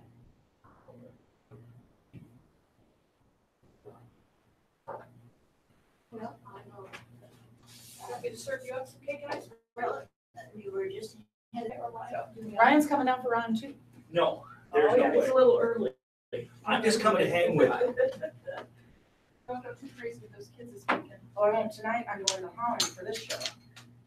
Oh, and they haven't canceled it then. They won't. I called. Etienne. I actually wanted to name my son Ben Etienne. I was Yep. reading a book and loved that name. Everybody said that to me. You In should. a small town Iowa, they're going, what? Yeah. But I'm taking a friend, he is a trumpeter. He's like everybody thinks he's my father when we go to shows. I took him to Pines Rome Symphony because he played jazz trumpet until he's taking his music away. Oh, he'll enjoy that. So then I showed him on the phone. I said, "Hey, I got tickets to this," and he was like, "So he's just if you knew his personality, you'd totally understand, but he's got his sports coat. He's like, I got my sports coat out and dusted, so I'll be ready and looking good for you tonight. Oh, And he's just the sweetest old guy, so I was like, I can't wait. that's so cool. We're gonna have a That's blast. Awesome. Awesome. Well, let me Well, go this get looks- the ice cream. This looks So, mighty good. we'll see you later. See you, Vic. I'll let Michael know you're coming in tomorrow. I appreciate it. Yeah, yeah, so I do a little rearranging in there. Yeah. Or maybe I won't let him know and he can come in and surprise. How getting the doors open is. Yes. Let's do that. Actually, I'm not going to text him. Don't text him. I'll Please text me tomorrow though, and let me know. Yeah, I will call the Just your. Bet. Yep, I do. This cake looks very, very good. You like coconut? I do like coconut. In fact, my husband's been after me to make a German chocolate cake. This is the chocolate cake with German chocolate frosting, what I frosting. Really rich. It's Very very good. Bonding agent they use in there, of course it's coconut, but is it butter or? You just condensed milk and butter, and you make that, cook it until it's thick. Then the coconut, it'll soak up some of it. Put chopped real fine pecans in it, German chocolate. That seems like, in fact, I was gonna have to get my recipe out to make the icing, but the homemade frosting is, I think you can buy it at the store, but I don't think the store-bought German chocolate frosting is that trick. But Hy-Vee really does a good job with their. They do make good cakes. Well, I will succumb to a piece of cake. Please succumb. Do you want ice cream? Oh, I would love, I just love ice cream. All right. Pardon me, I'll go get it for you. Okay.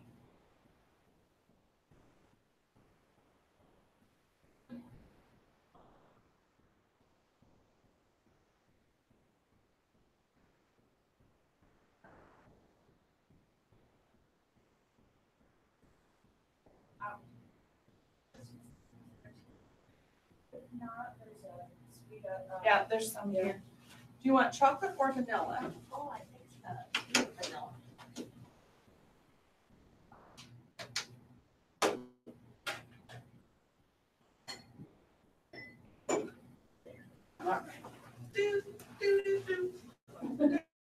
Too much fun, Ryan. I can handle it, though. I tell you, ice cream is my good. I love ice cream. I do too. You can go in there and sit if you want, or go sit with I was Brian, just whatever. Look outside, they talked about. When is that storm gonna hit? Have we heard? This window always has a. My phone's been blown up. I They don't know are what's too. going on. So all of, Yeah, they are too. Hard to tell. you know, and sometimes if it's really, like stormy dark out, they'll think it's nighttime in here. And we go outside, it's not quite so dark. Is your office windows, are they tinted too? Yes, they're all tinted. So, They talk about 3 to 5 something. is it? I'm hoping it cools off till I get home. Yeah, me too. Yeah. Exactly. Thank you so much. You're very welcome. I'm gonna go put the ice cream away again. Get my stuff. I'll have to get it out if Deb Schmidt comes down. Deb is another person's resource. She works just at the hall, so she'll leave her office at like 4 o'clock. She'll come and I'll be busy and go, give me a name. I'll be on this Deb.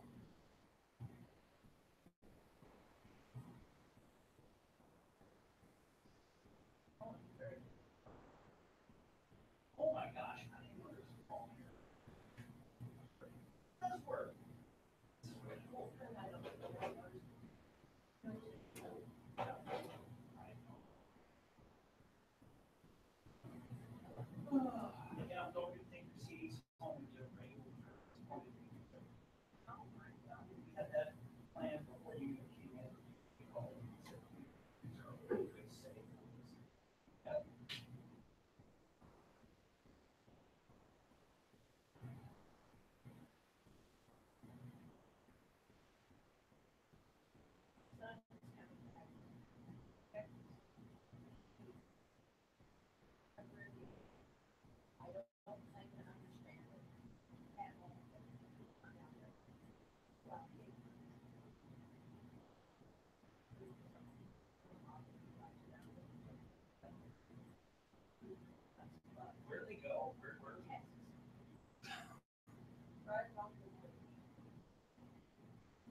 So how does the wild pig hunt work? Do they just chase it down?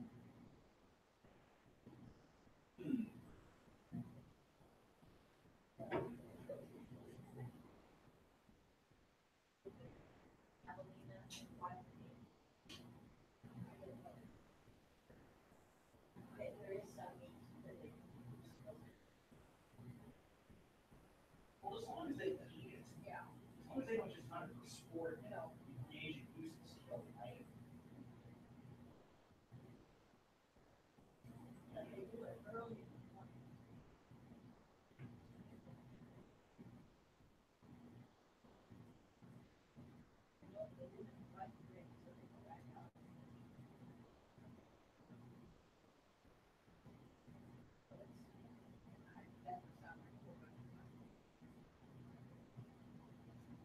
Well, I can't say it sounds like too much work for me. For me, yeah.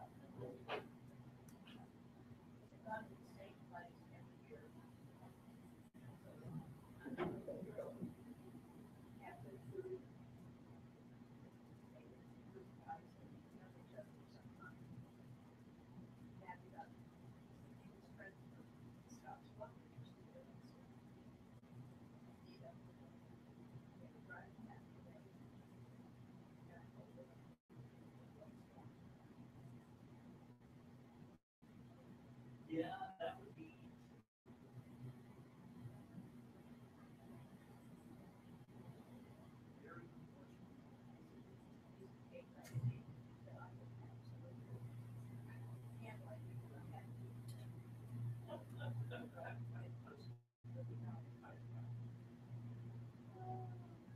That's what it's here for. Okay. I can't remember the last time I had white cake with chocolate ice cream. That always has combos. I love white cake, white frosting, chocolate ice cream. Buttercon is pretty good. Do you remember Buttercream? Is that still around? What exactly is Buttercream?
Bam, bam. I'll be right back.